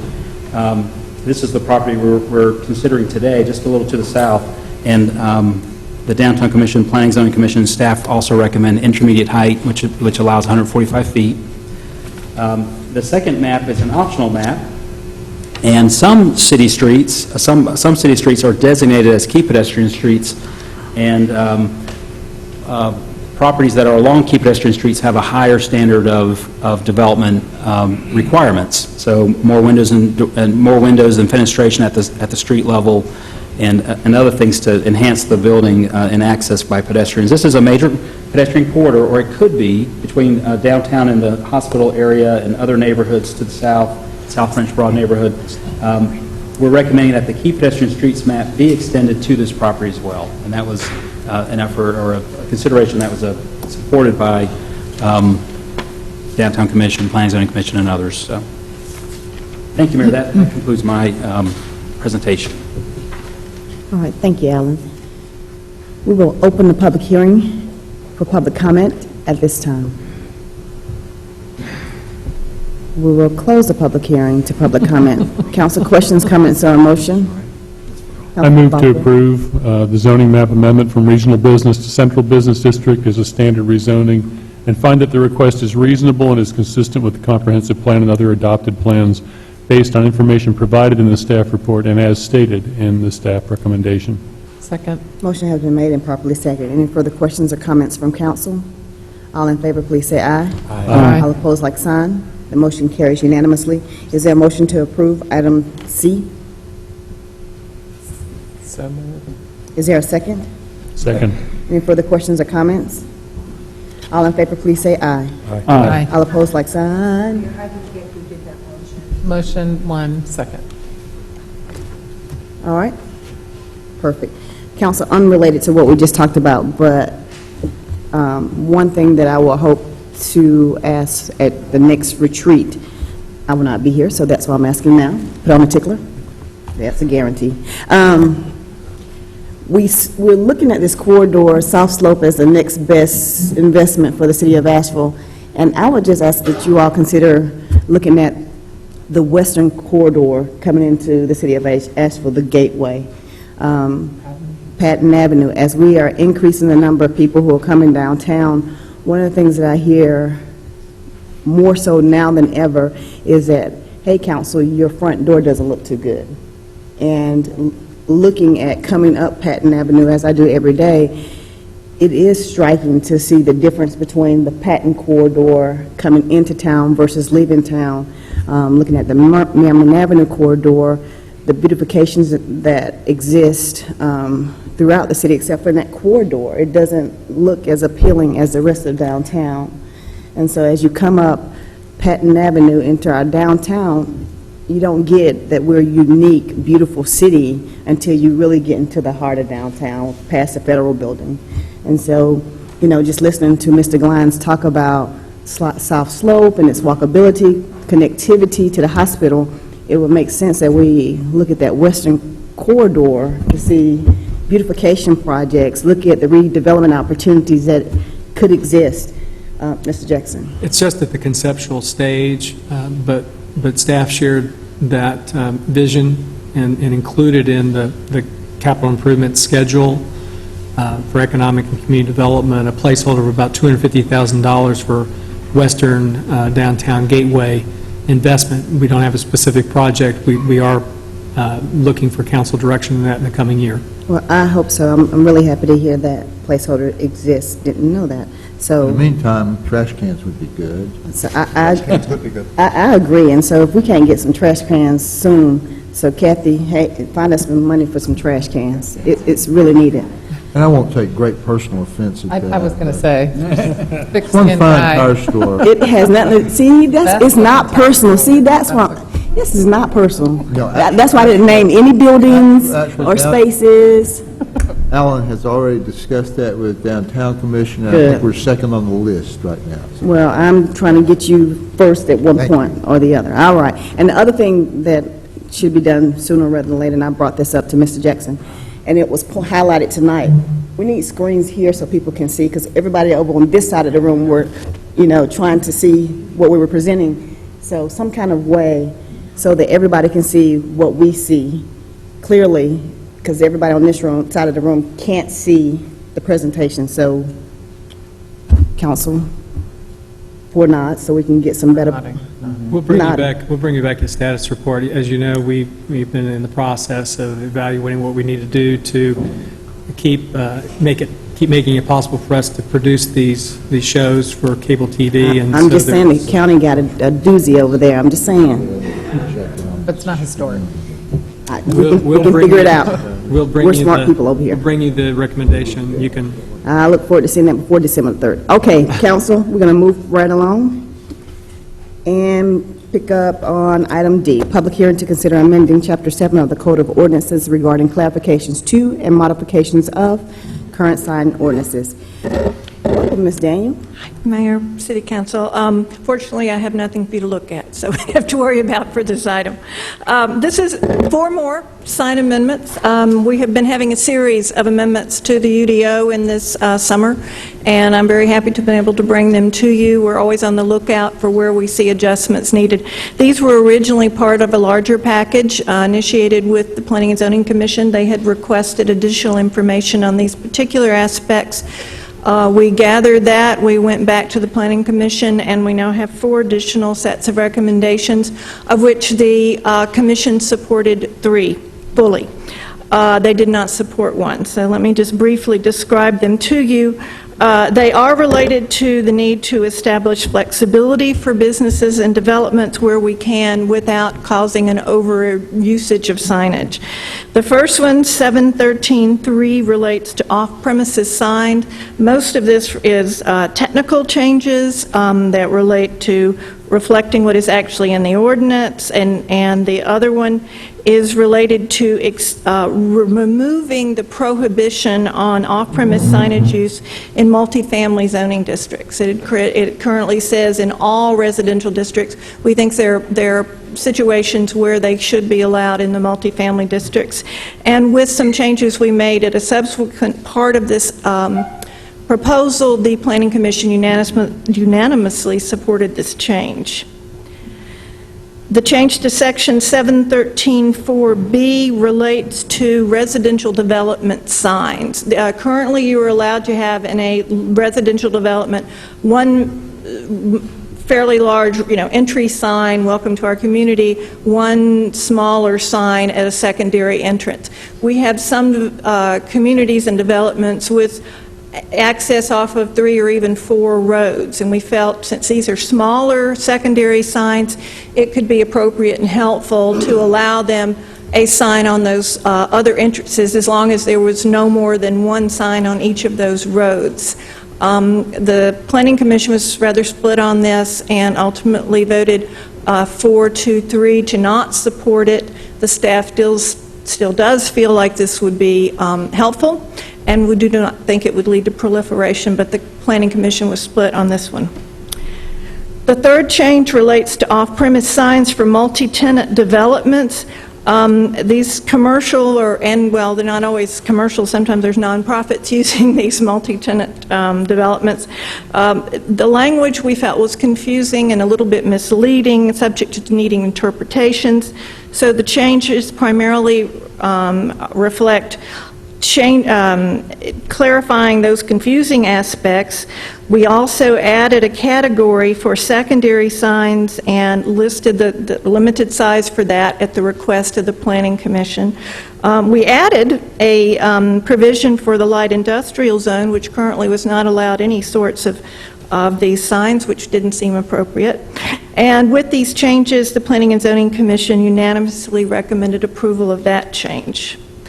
The final change relates to off-premise signs. Again, this was where we would be allowing them in a multifamily zone, and the caveat that was added that helped the Planning Commission with this was that they would be allowed in a multifamily zone that is primarily in, read that wrong, that is in primarily single-family. No, they shall not be allowed in a multifamily zone that's in primarily single-family use. And this is not unusual in Asheville, and we wouldn't want that to happen. But there are other multifamily situations where that is not the situation. So with that change and modification, the Planning Commission unanimously voted to support that change to the ordinance. So in summary, they voted to support 713.3, 713.4C, 713.5B3D, but they voted 4-3 to not support the change to 713.4B1C governing residential development signs. Staff believes these amendments are reasonable and consistent with the comprehensive plan and other plan and the Council's strategic operating plan, and we recommend approval. I have a clarifying question on the 713B, 13.4B1C, the one that P&Z was split on. Yes.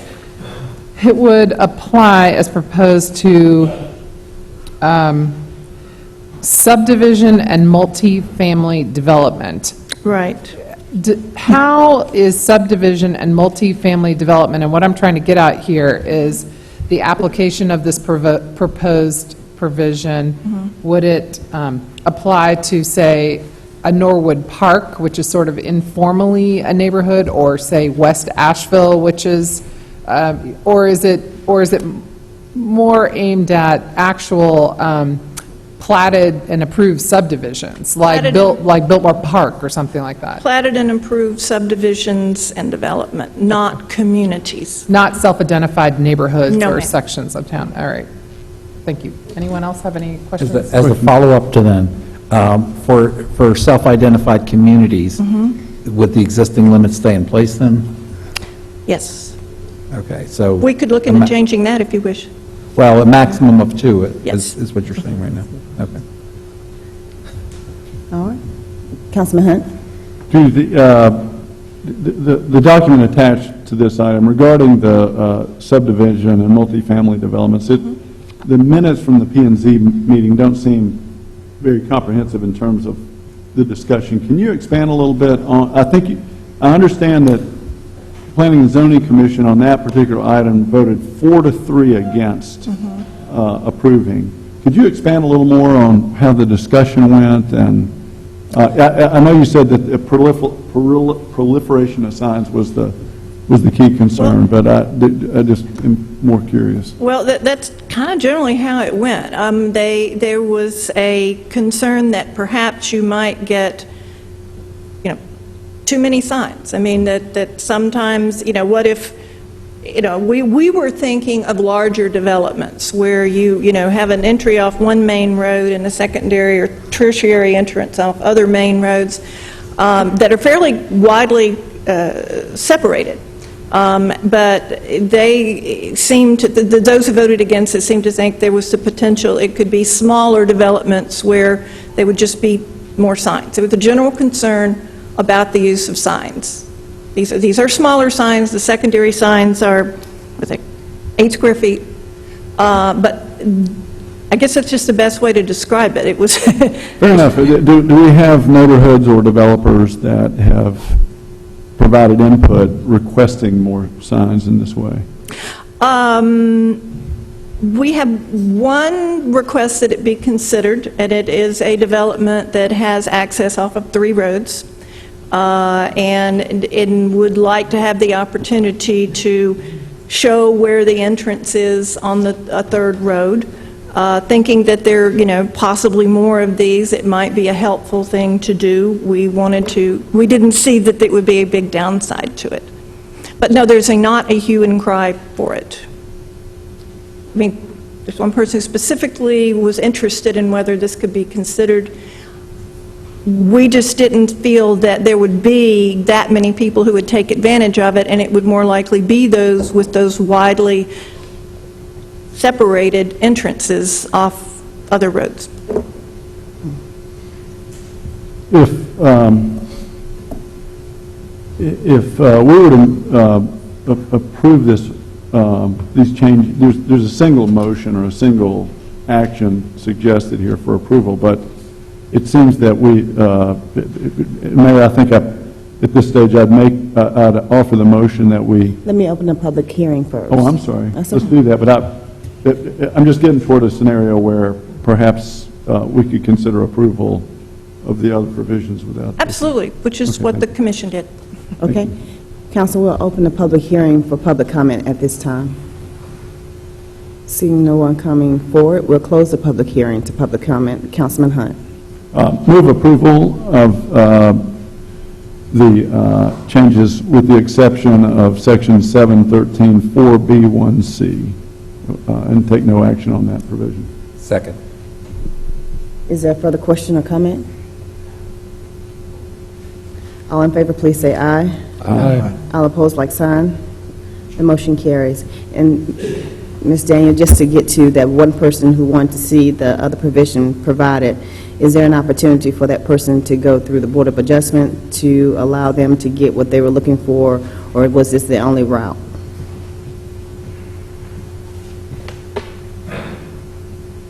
It would probably be difficult, but we can work around it. They do have an opportunity, though, to apply for a variance. They can apply for a variance. Okay. All right. So if you see more coming that need to see this issue come back, I think we should see it again. All right. Council, the last public hearing is the item I, and it has 4 parts. It's the public hearing regarding the Eagle Marketplace project. We're going to need 4 different votes to address the resolution approving the city and HUD funding by Mountain Housing Opportunities for the Eagle Marketplace Housing Development Project and Commercial Redevelopment Project. Resolution to approve a housing trust fund loan for Eagle Marketplace project. A resolution authorizing the city manager to negotiate a development agreement with Mountain Housing Opportunities and Eagle Market Street Development Corporation. And lastly, a budget amendment in the amount of $2,200,000 to establish a project budget from previously approved FY 2014 EDCIP funds. Ms. Ball will take us through this process. Welcome. Thank you, Mayor, Vice Mayor, and members of council. This is a project that has been long in the waiting to see come before you for funding. The staff has worked, as well as the community, to be able to create this area as a economic development, affordable housing corridor. We have had great partners in this project, and I'm going to go through the project a little bit and talk about the cost, and then ask the Executive Director of Mountain Housing Opportunities to come up and provide additional information. The description of the project is that it includes 62 affordable housing units, as well as 10,270 square feet of commercial space. The cost of the project is approximately $13 million. In recent months, the cost has increased, largely because of the increase in the construction market, as well as determining that there are some very poor soils in this area. A third party, the county has worked to get a third-party contractor to provide an estimate to verify the cost. Those costs actually came in slightly higher than the cost that was provided by the contractor in question, Weaver Cook. As part of this project, again, there will be some description. The staff views this as an affordable housing project.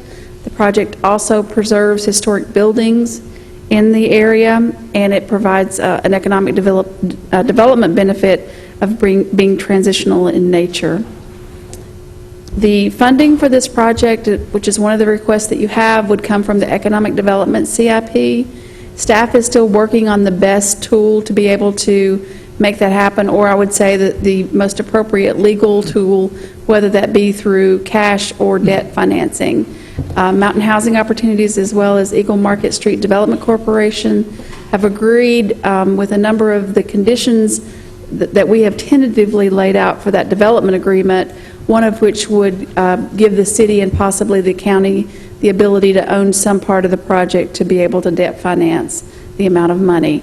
I would also point out that the cash flow pro forma for this project does not include the city contributing this portion of money until the end of the project, which would be in December or January of 2014-15. At this point in time, I would ask, with your approval, for the Executive Director, Scott Dedman of Mountain Housing Opportunities, to come up and talk about the project. All right, Mr. Dedman, if you come forward, state your name for the record.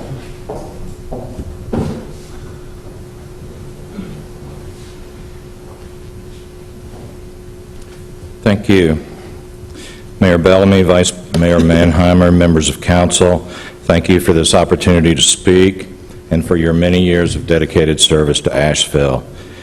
Those of us who have lived in Asheville for 30 years or more remember those years of change and progress in our downtown. And most would say that the public and private efforts to revitalize and rebuild our downtown have succeeded remarkably. The community has done this good work. It has been public and private effort together, business, local government, particularly the city of Asheville, and private donors and institutions working together.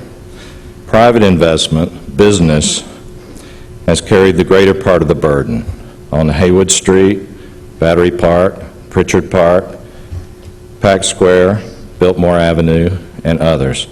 But the public has joined in significantly and responsibly also on Haywood Street, Battery Park, Pritchard Park, Pack Square, Biltmore Avenue, and others. Improvements which add vitality to our downtown, a sense of community and place, as well as economic energy, have come to buildings which stand just a few feet away from the Eagle Marketplace properties. My favorites that I would point out are the Carolina Theater and the beautiful Limones Restaurant, and there are many others that could be named. There are citizens here tonight who can speak far better than I to the history of Eagle and South Market Streets over those same years and before. They have lived it. But this I know, the current plan and proposal of our two organizations, the Eagle Market Streets Development Corporation and Mountain Housing Opportunities, is ready to proceed, ready to extend the energy and vitality of downtown Asheville to a historic neighborhood of great importance to downtown and to the wider community. The workforce housing at Eagle Marketplace is especially important because of its location. We are in job central for the families and individuals who will qualify to live there. There are tens of thousands of workers nearby, working nearby, who earn in the range of $15,000 to $30,000 a year. Our largest employer, Mission Hospital, is nearby, as well as the retail jobs on Tunnel Road. In commuting cost alone, based on analysis from our other properties, we expect to save the working families at Eagle Marketplace over 1,000 miles per family of commuting each year, on average. Based on data from our other properties near downtown, we believe that Eagle Marketplace will reduce the vehicle miles traveled in Asheville by 50,000 to 100,000 miles per year in reduced commuting alone. We have secured over $6 million in private investment for Eagle Marketplace, and private donors have stepped up to the plate to join in. At last night's event, so far now we've raised almost $50,000 of private contributions to help with costs, especially for the public amenities, the things that the regulated funders have difficulty paying for. And I'm speaking of attractive landscaping, courtyard, and community rooms and computer rooms, that sort of thing. We have a strong partnership between our two organizations, Eagle Market Streets Development Corporation and MHO. This is a daily working partnership that is professional, diverse, businesslike. It is a partnership of trust. We have designed a reasonable and attractive building to be built between and behind 3 historic buildings which we will renovate. Eagle Marketplace is designed to dignify and respect downtown and the block, to win public support and approval, and it has done that at every level of review. The City of Asheville and this City Council are and have been very supportive of our goals, our plans, and our progress at Eagle Marketplace. We earnestly thank you for that support and ask now that you help us to finish the job and move quickly to construction in this important neighborhood. Cindy Weeks is here for questions that you may have. She's our Director of Community Investments, and I'll be happy to answer other questions at any time. Okay. Thank you. You very much. At this time, we'll open the public hearing to public comment. And reminding anyone who wishes to speak, if you would come to the mic and state your name for the record. And please indicate if you're speaking as an individual or as a representative of a group, with at least 3 members of your group in the room willing to give up their time to you. If you could just state your name for the record, please. I'm Mike Romero, Mayor, council members. I sit on the board of Mountain Housing Opportunity. I love Asheville. I've been here for 8 years. I've been visiting Asheville for about 15 years. I'm in real estate, and I see probably about 200 to 300 people a year that come through my development that want to move here. Everybody wants to be in Asheville. One of the biggest impacts that I see with this development is the families, the 62 families that are going to be able to live in the vibrant downtown Asheville that we have in affordable units, which obviously we don't have any at this point. These are going to be families that are going to work at the hospitals, families that are going to work in nearby restaurants and Patton Avenue. So I urge you to consider this and approve this for those families and for the historic impact that this project is going to have in downtown Asheville. Thank you.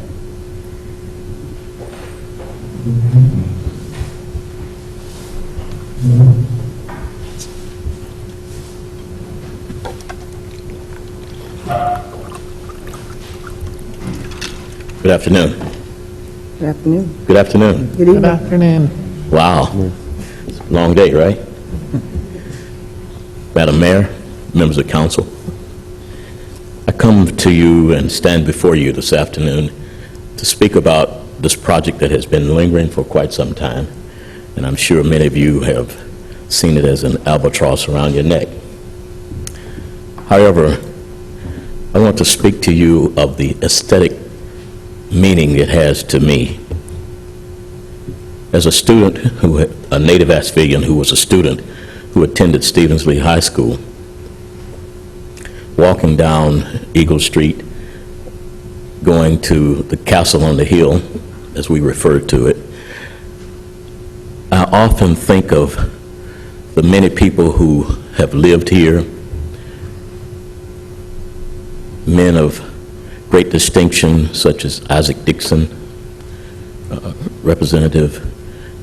Councilman, I should say, Reuben Daley, who was the first African American to serve on City Council here.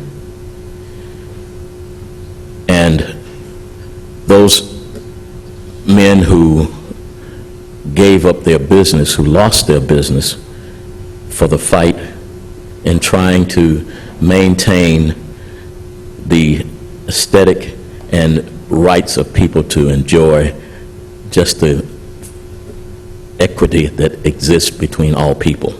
Mr. Will Rowland, who lost his jewelry store for working with the A-Score group who tried to make the difference in integrating Asheville.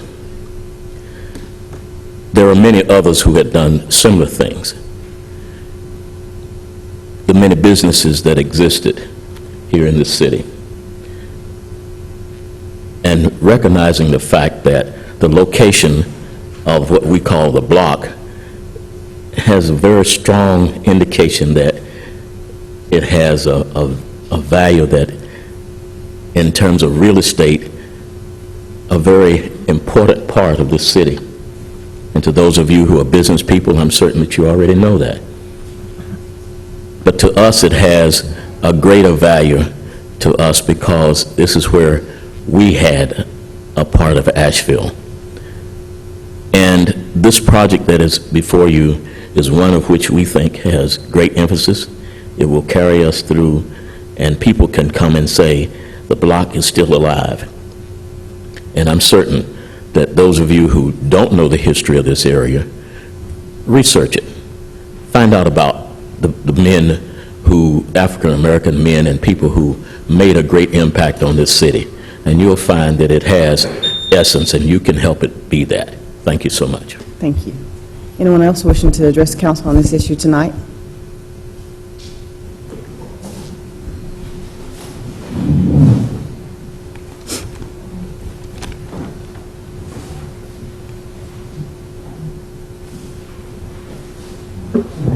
Good evening, Council.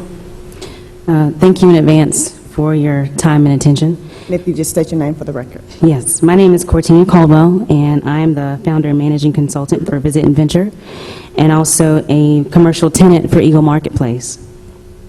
Most importantly, I stand before you as a community member and a representation of my generation and those that seek to infuse areas with entrepreneurism.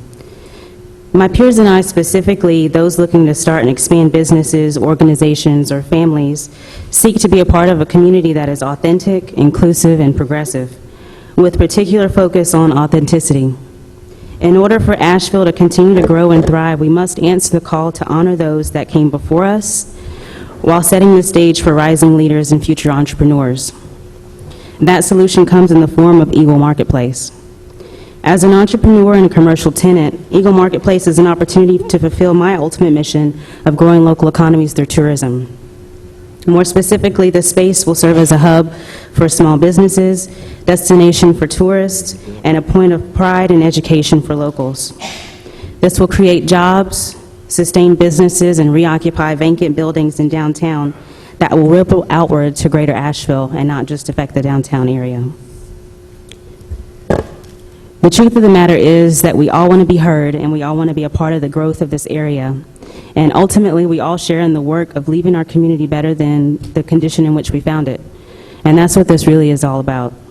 The decision is bigger than approving funds for Eagle Marketplace and breaking ground. The decision is whether you will move to action in order for us to create a community that integrates our heritage, our assets, and the voices of both our elders and the rising generation of leaders, in which the return will be immediate. This is our community. These are our businesses, our passions, our heartbeat. And we, the people, are truly that heartbeat and the voice of the community.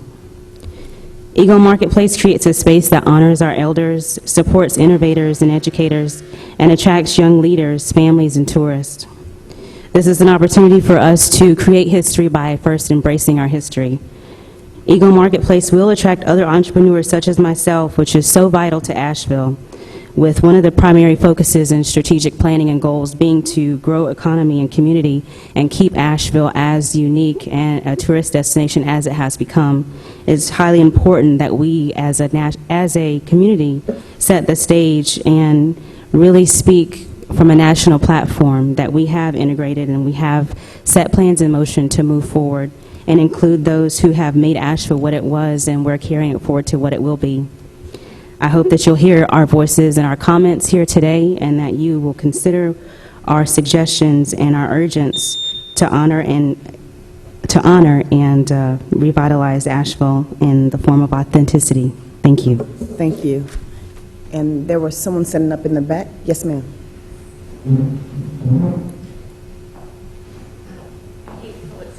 So I'm going to make this really brief, but my husband and I own Limones. And if you just state your name for Amy me. Kavanaugh. Thanks.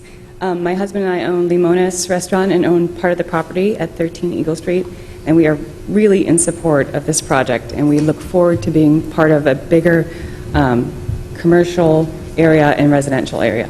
So that's all I want to say. Yes, ma'am.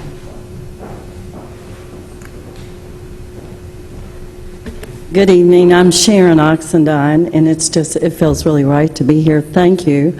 I would like to address you, Mayor, Vice Mayor, and Council, especially to get up after the entrepreneurs have come up here, because I have spent the last 10 years of my life working with entrepreneurs in this community.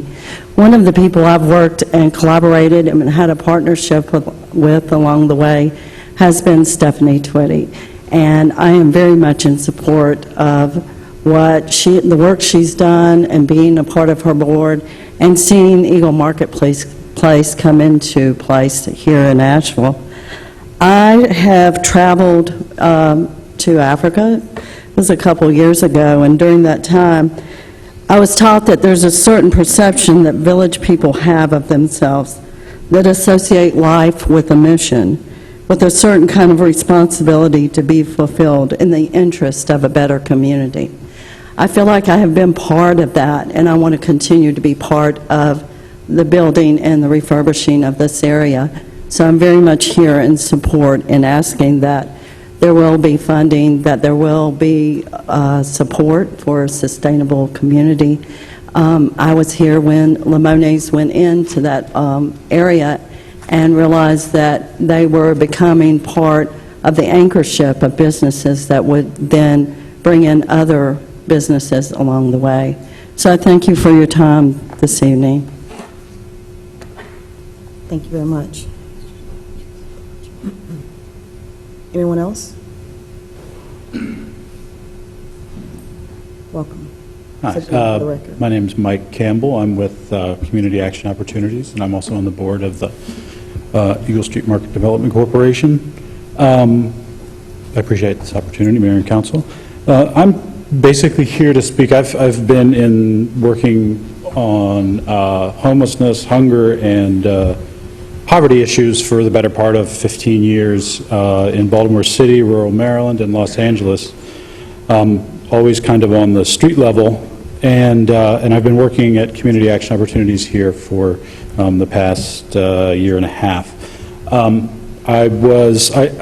I urge you to approve this because I work on a daily basis with the folks that would directly benefit from this, and these are folks who are working in places like Mission Hospital and in the hotels downtown who cannot afford to live downtown. They often have children, and they are struggling to get by. I think that this Eagle Marketplace is the convergence of really a number of really great things, being historical significance, opportunity, business opportunity, and the thing that I am most concerned about, which is the people that I work with, giving them an opportunity to afford a place downtown, feel like they have a stake in what's going on, and be able to get to their works without, or their places of employment without, or being able to walk to work would be huge. So, I think I've been doing some research about what's available housing-wise downtown, and most of it for a two-bedroom is around, I believe, around $880 a month. Most of the folks I work with are making between $725 and $950 an hour. So this would afford the opportunity for people who are really trying to work and trying to better their lives and their children's lives to maybe make that dream a reality. So I appreciate your time. Thank you. Yes, ma'am. Anyone else? Mr. Hart?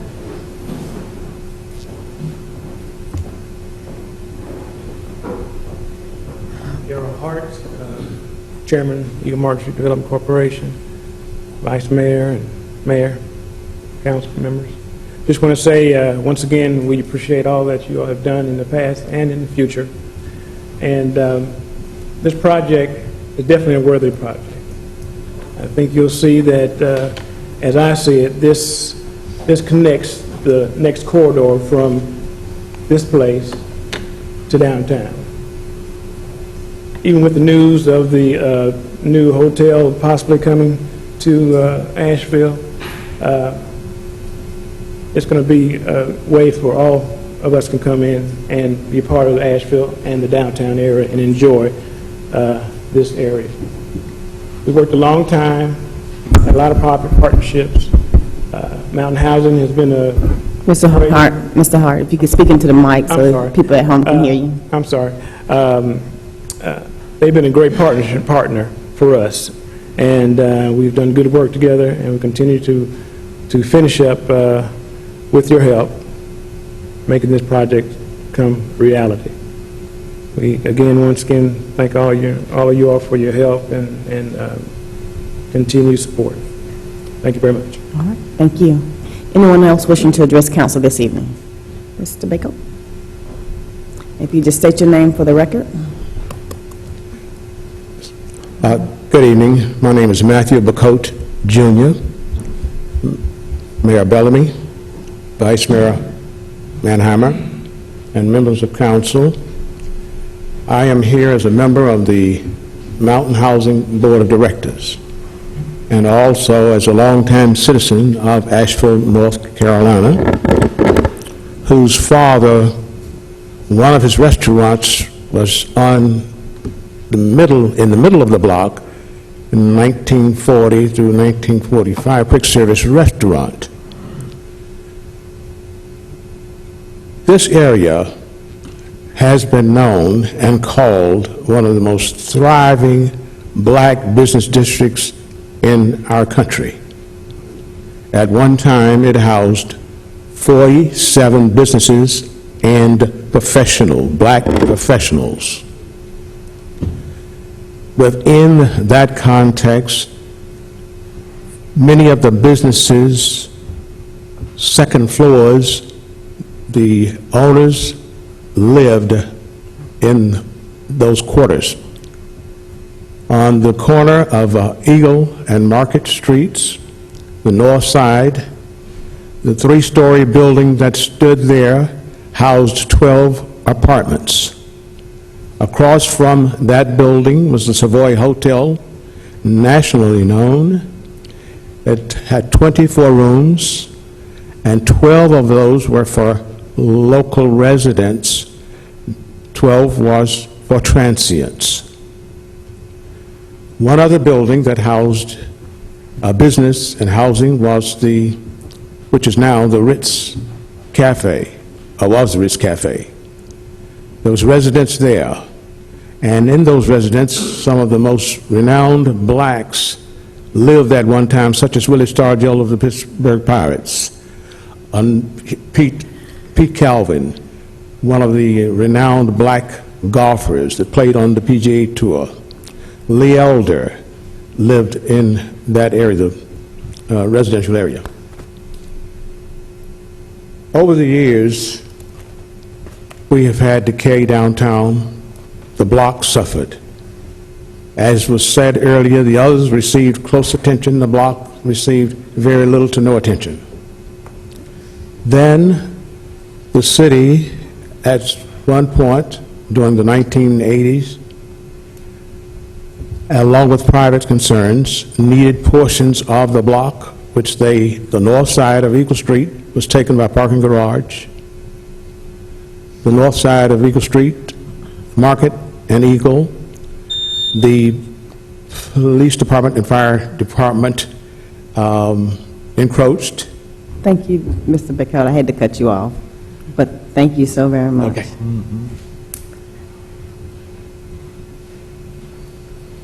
And if you can just state your name for the record. Good evening, Mayor and Council. I am Dave Nutter, a member of the Eagle Market Streets Board and of the Historic Resources Commission. I'm a city planner by training. My interests are social justice, historic preservation, and revitalization through community planning. I support Eagle Marketplace from all these points of view. I have explored city neighborhoods for 50 years. I have experience in redevelopment in Baltimore and elsewhere. We at Eagle Market have the privilege of working closely with Mountain Housing Opportunities and your excellent city staff on this project. We all share a common vision of honoring this downtown neighborhood as a vibrant African-American center in Asheville. The proposed rents are affordable. The housing rights a past wrong. The commercial and cultural spaces will uplift the community. We are proud that the historic Del Cardo, Dr. Collette, and Ritz buildings will be preserved. Eagle Market Place, once occupied, will spark neighborhood revitalization. This is the result of a 25-year-old struggle against physical, social, and economic odds. We believe its fulfillment will strengthen the YMI, bolster Mount Zion Church, and enhance Triangle Park as a gathering place. It is a historical and a transformational project. Above all, it is about community spirit. If it does not proceed, I believe that the tangled titles, scars from urban renewal, encroachments, and frustrated hopes will lead to nothing happening for the remainder of our lives. People will still gather in Triangle Park, joking, sharing memories of those who found joy here, and remembering the dream of Martin Luther King. But the neighborhood will deteriorate. I fear that it will become the worst of real estate chopping blocks, with hackneyed trivial efforts, worse encroachments, and no protection in its center. It will do nothing to advance the vision of neighborhood redemption. It will worsen it. We must face this reality.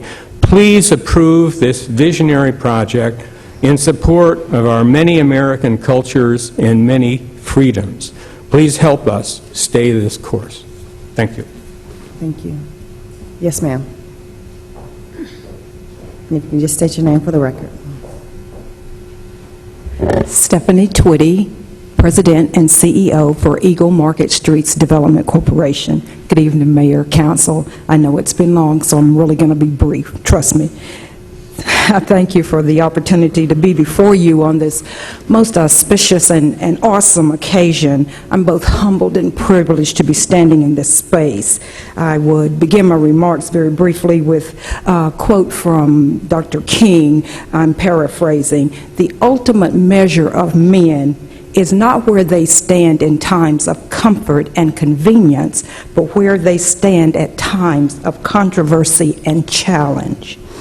Mountain Housing Opportunities Incorporated and Eagle Market Streets Development Corporation, in partnership with the City of Asheville's mayor, council, and staff, have worked faithfully to take the vision, the dream of revitalization for the Eagle Market Streets District from a concept to implementation.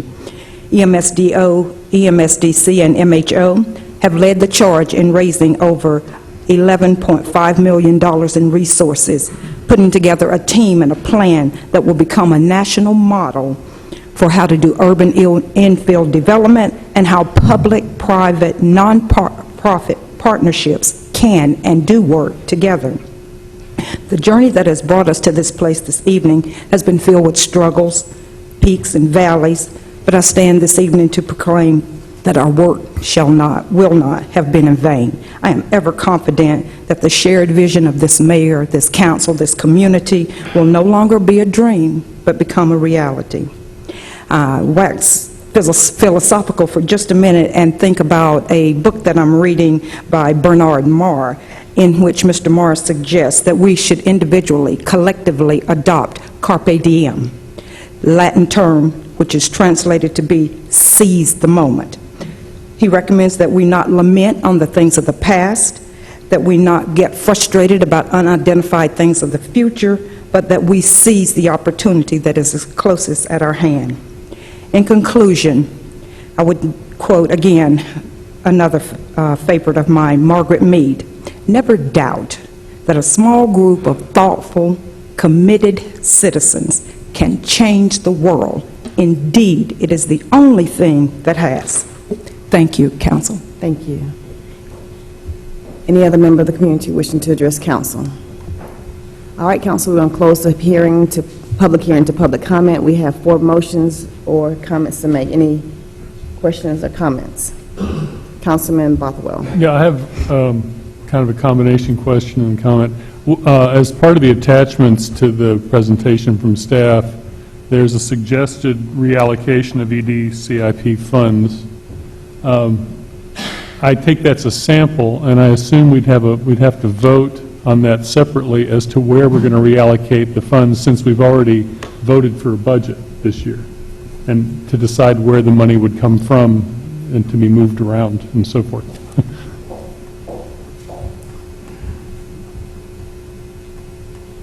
Councilman Bothwell, I think you're referring to this attachment, is that correct? Right.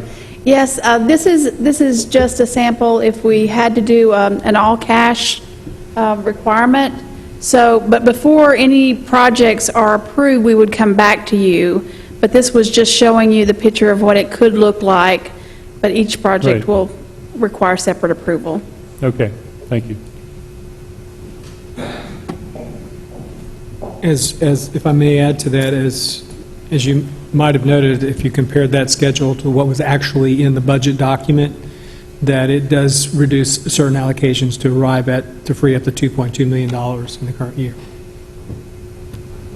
All right. Other questions? If not, we have to have 4 motions to move this forward. First one being a resolution approving the city and HUD funding by Mountain Housing Opportunities for Eagle Marketplace Housing Development Project and Commercial Redevelopment Project. Is there a motion? So moved. Councilman Pelley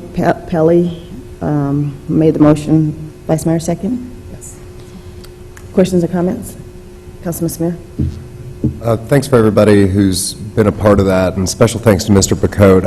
I feel like citizens of Asheville probably ought to be required to sit and listen to you talk for an hour or two and hear more about our history. I appreciate the question that you asked, Cecil. I had that question as well.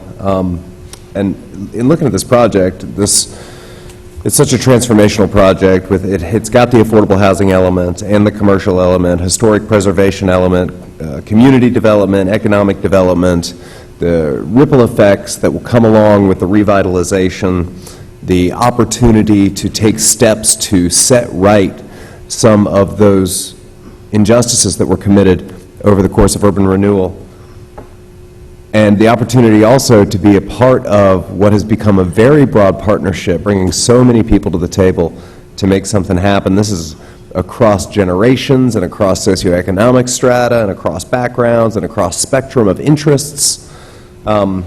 This is a heavy lift, but we're going to be a stronger community for having done it and for having committed to a vibrant future for the block. So I'm looking forward to supporting this tonight. Thanks to everyone.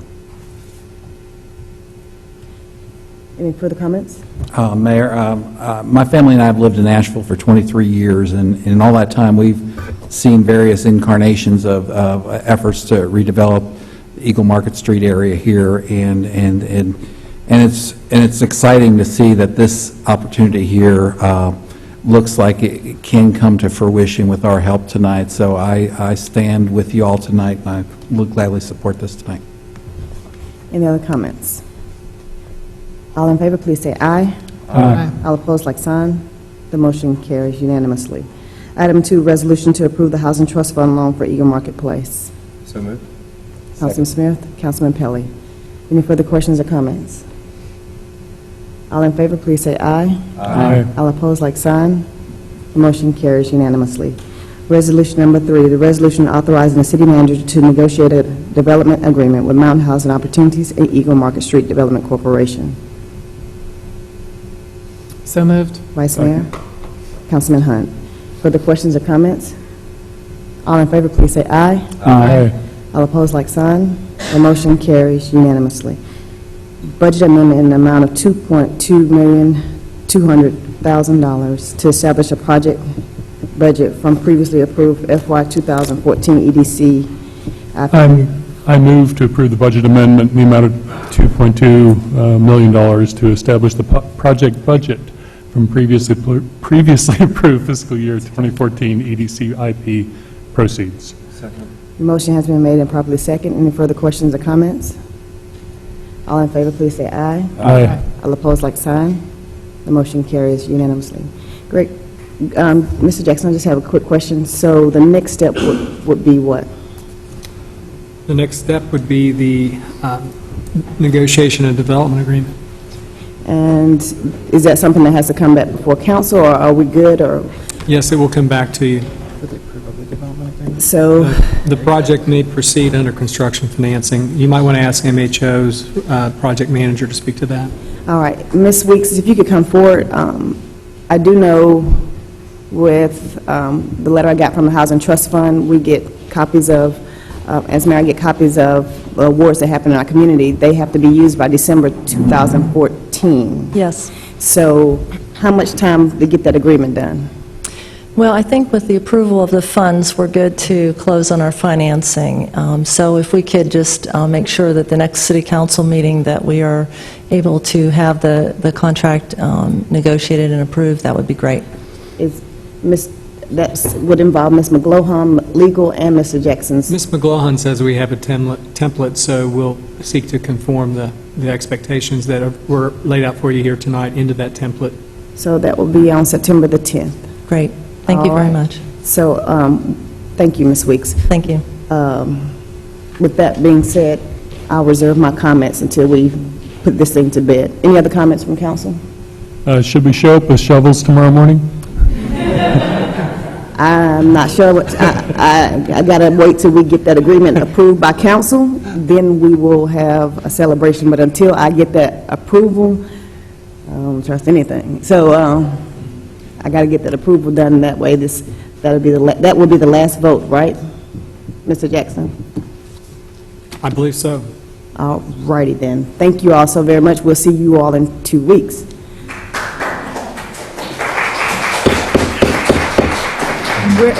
We're going to continue, we're going to continue with the rest of our meeting, so if you all could exit quietly. We don't have much more council, and I know we usually have our break by now, but we're going to ask Mr. Stottinger to make his way to the front.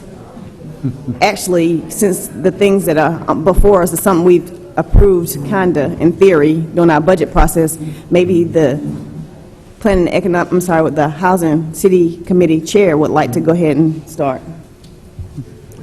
Mr. Stottinger is on his way. I would be happy to make a remark. This is the work of Councilman Pelley and Smith, myself, as far as hearing and paring down and making this recommendation, and we're fortunate and appreciative that the council saw fit in the budget to reestablish the level funding that we did in past years, and we've made some amendments and changes to what was funded, and I'm pretty well pleased. We had an emphasis on youth in helping young people, so that's kind of what our guidelines were about. So with that, I would turn it over to Jeff. Thank you, Jen. Thank you, Mayor and Council. As you know, and as Councilman Davis just stated, it was your approval of a budget that allowed the outside agency program to move forward this year. We received 13 applications, and the Housing Community Development Committee is recommending 9 of those applications for funding. The display shows you their recommendations, both the amounts and purposes, and I'd be glad to answer any questions you might have about this. Thank you so very much. Council, this is not a public hearing, so before we take any public comment, we need a motion on the floor. I would move that we approve these outside agency grants for funding. There's a motion. Second. The motion is made and properly seconded. We'll open it up for public comment at this time. Yeah. No, yeah. Gotcha. I got you. I got your sign up, so I know. Okay, I'll call on you in just a second. Hearing no one come forward to speak on this particular issue. Any further questions from council? All in favor of the motion, please say aye. Aye. All opposed, like sign. The motion carries unanimously. Council, we have a couple of items, and that's the resolutions to appoint members to our various committees. The first one is a resolution appointing members to the Affordable Housing Advisory Committee.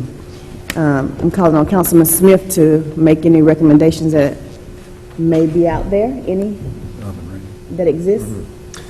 Well, we had the privilege of interviewing a really good candidate today by the name of Robin Raines, and I would like to move that she be seated on the Affordable Housing Advisory Council. Second. Motion made and properly second. All in favor, please say aye. Aye. All opposed, like sign. The motion carries unanimously.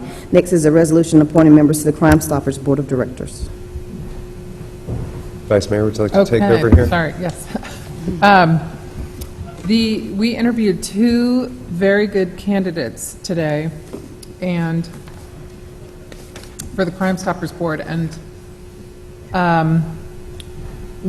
one of the thoughts we had, the mayor suggested, which is a very good idea, is that candidate by the name of Fred Cook might be best suited for the Police Advisory Board. And after consultation with the city clerk, I may make the suggestion that we ask the Police Advisory Board if they would consider appointing Mr. Cook into one of their ad hoc positions, which would be a voting position. I don't know if that... I'm sorry, was it Mr. Cook or Mr. Mitchell that you wanted on the Citizens Police? Mr. Cook. Mr. Cook. Okay. The second one? He's the one that works with MAD already. Okay. All right. Would someone like to make that motion? So moved. Second? All right. Any questions, comments? All right, all those in favor, please say aye. Aye. All right, so as to the appointment of the Crime Stoppers Board, I will entertain a motion to appoint Anthony Mitchell to the Crime Stoppers. So moved. Second. All right, any other questions or comments? All those in favor, please say aye. Aye. Oh, that concludes the boards and commissions work. All right, council, the next order of business are our opportunities to hear from the community. And the first person I have signed up on an issue that we've not discussed and that someone hasn't already signed up to speak on something that they actually spoke on is Grant Millen. Come on down. And if you can just state your name for the record officially. I'm Grant Millen. I live in East Asheville.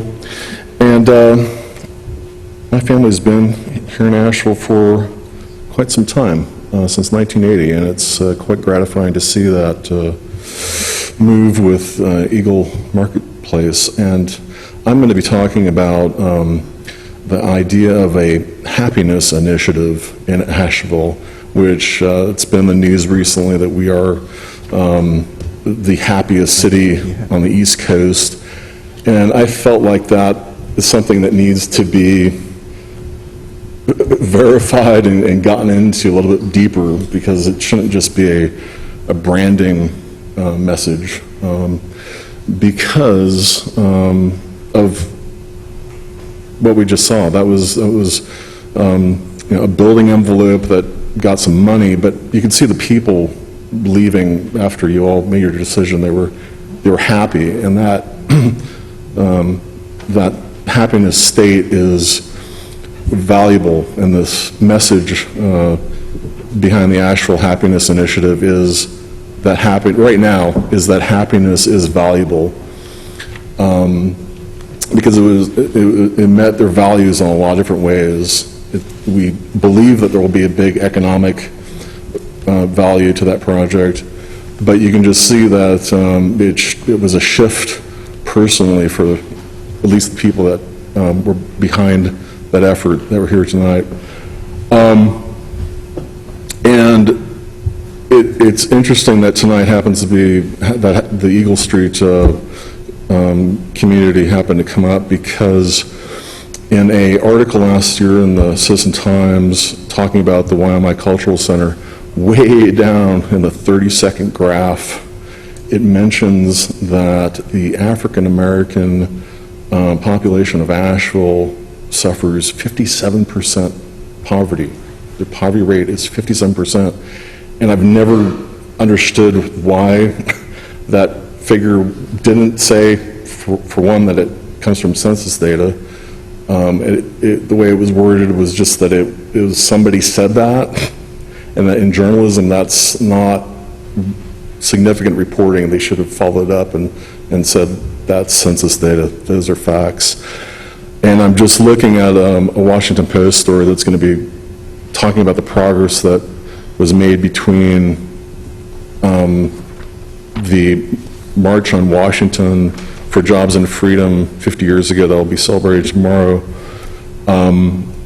and progress today, and the African American poverty rate looks like around 27% for the nation. So we have work to be done. When we say we're the happiest city in on the East Coast, there's more work to be done. Thank you. And this is the beginning. It's just a draft. There's a shorter version of happiness initiatives. Thank you. We'll be in touch. All right. Any other member of the community wishing to address council on any matter that has not been talked about today on the agenda? Seeing no one move forward, council, any comments or good of the community? Then we have a closed session motion, and Councilman Pelley will read the lengthy motion. Mayor, I move that Asheville City Council go into closed session for the following reasons. 1, to prevent disclosure of information that is privileged and confidential pursuant to the laws of North Carolina or not consider a public record within the meaning of Chapter 132 of the General Statutes. The law that makes the information privileged and confidential is NCGS 143-318.10E. The statutory authorization is contained in North Carolina General Statutes 143-318.11A1. Second, to prevent disclosure of information that is privileged and confidential pursuant to the laws of North Carolina or not considered a public record within the meaning of Chapter 132 of the General Statutes. The statutory authorization is contained in NCGS 143-318.11A1. Third, to consult with an attorney employed by the city about matters with respect to which the attorney-client privilege between the city and its attorney must be preserved, including litigation involving the following parties: A, State of North Carolina, Metropolitan Sewer District of Buncombe County, City of Asheville; B, Lisa Richmond, formerly Lisa Roth, City of Asheville; Timothy Splain, Michael Downing, William Hogan, Gary Jackson. Statutory authorization is contained in North Carolina General Statute 143-318.11A3. Fourth, to consider the qualifications, competence, performance, character, fitness, conditions of appointment of an individual public officer or employee. The statutory authorization is contained in GS 143-318.11A6, and to prevent the disclosure of information that is confidential pursuant to GS 16A-168, the Personnel Privacy Act. The statutory authorization is contained in GS 143-318.11A1. Second. The motion has been made and properly seconded. Any further questions or comments? All in favor of the motion, please say aye. Aye. All opposed, like sign. The motion carries unanimously. We will adjourn from the closed session.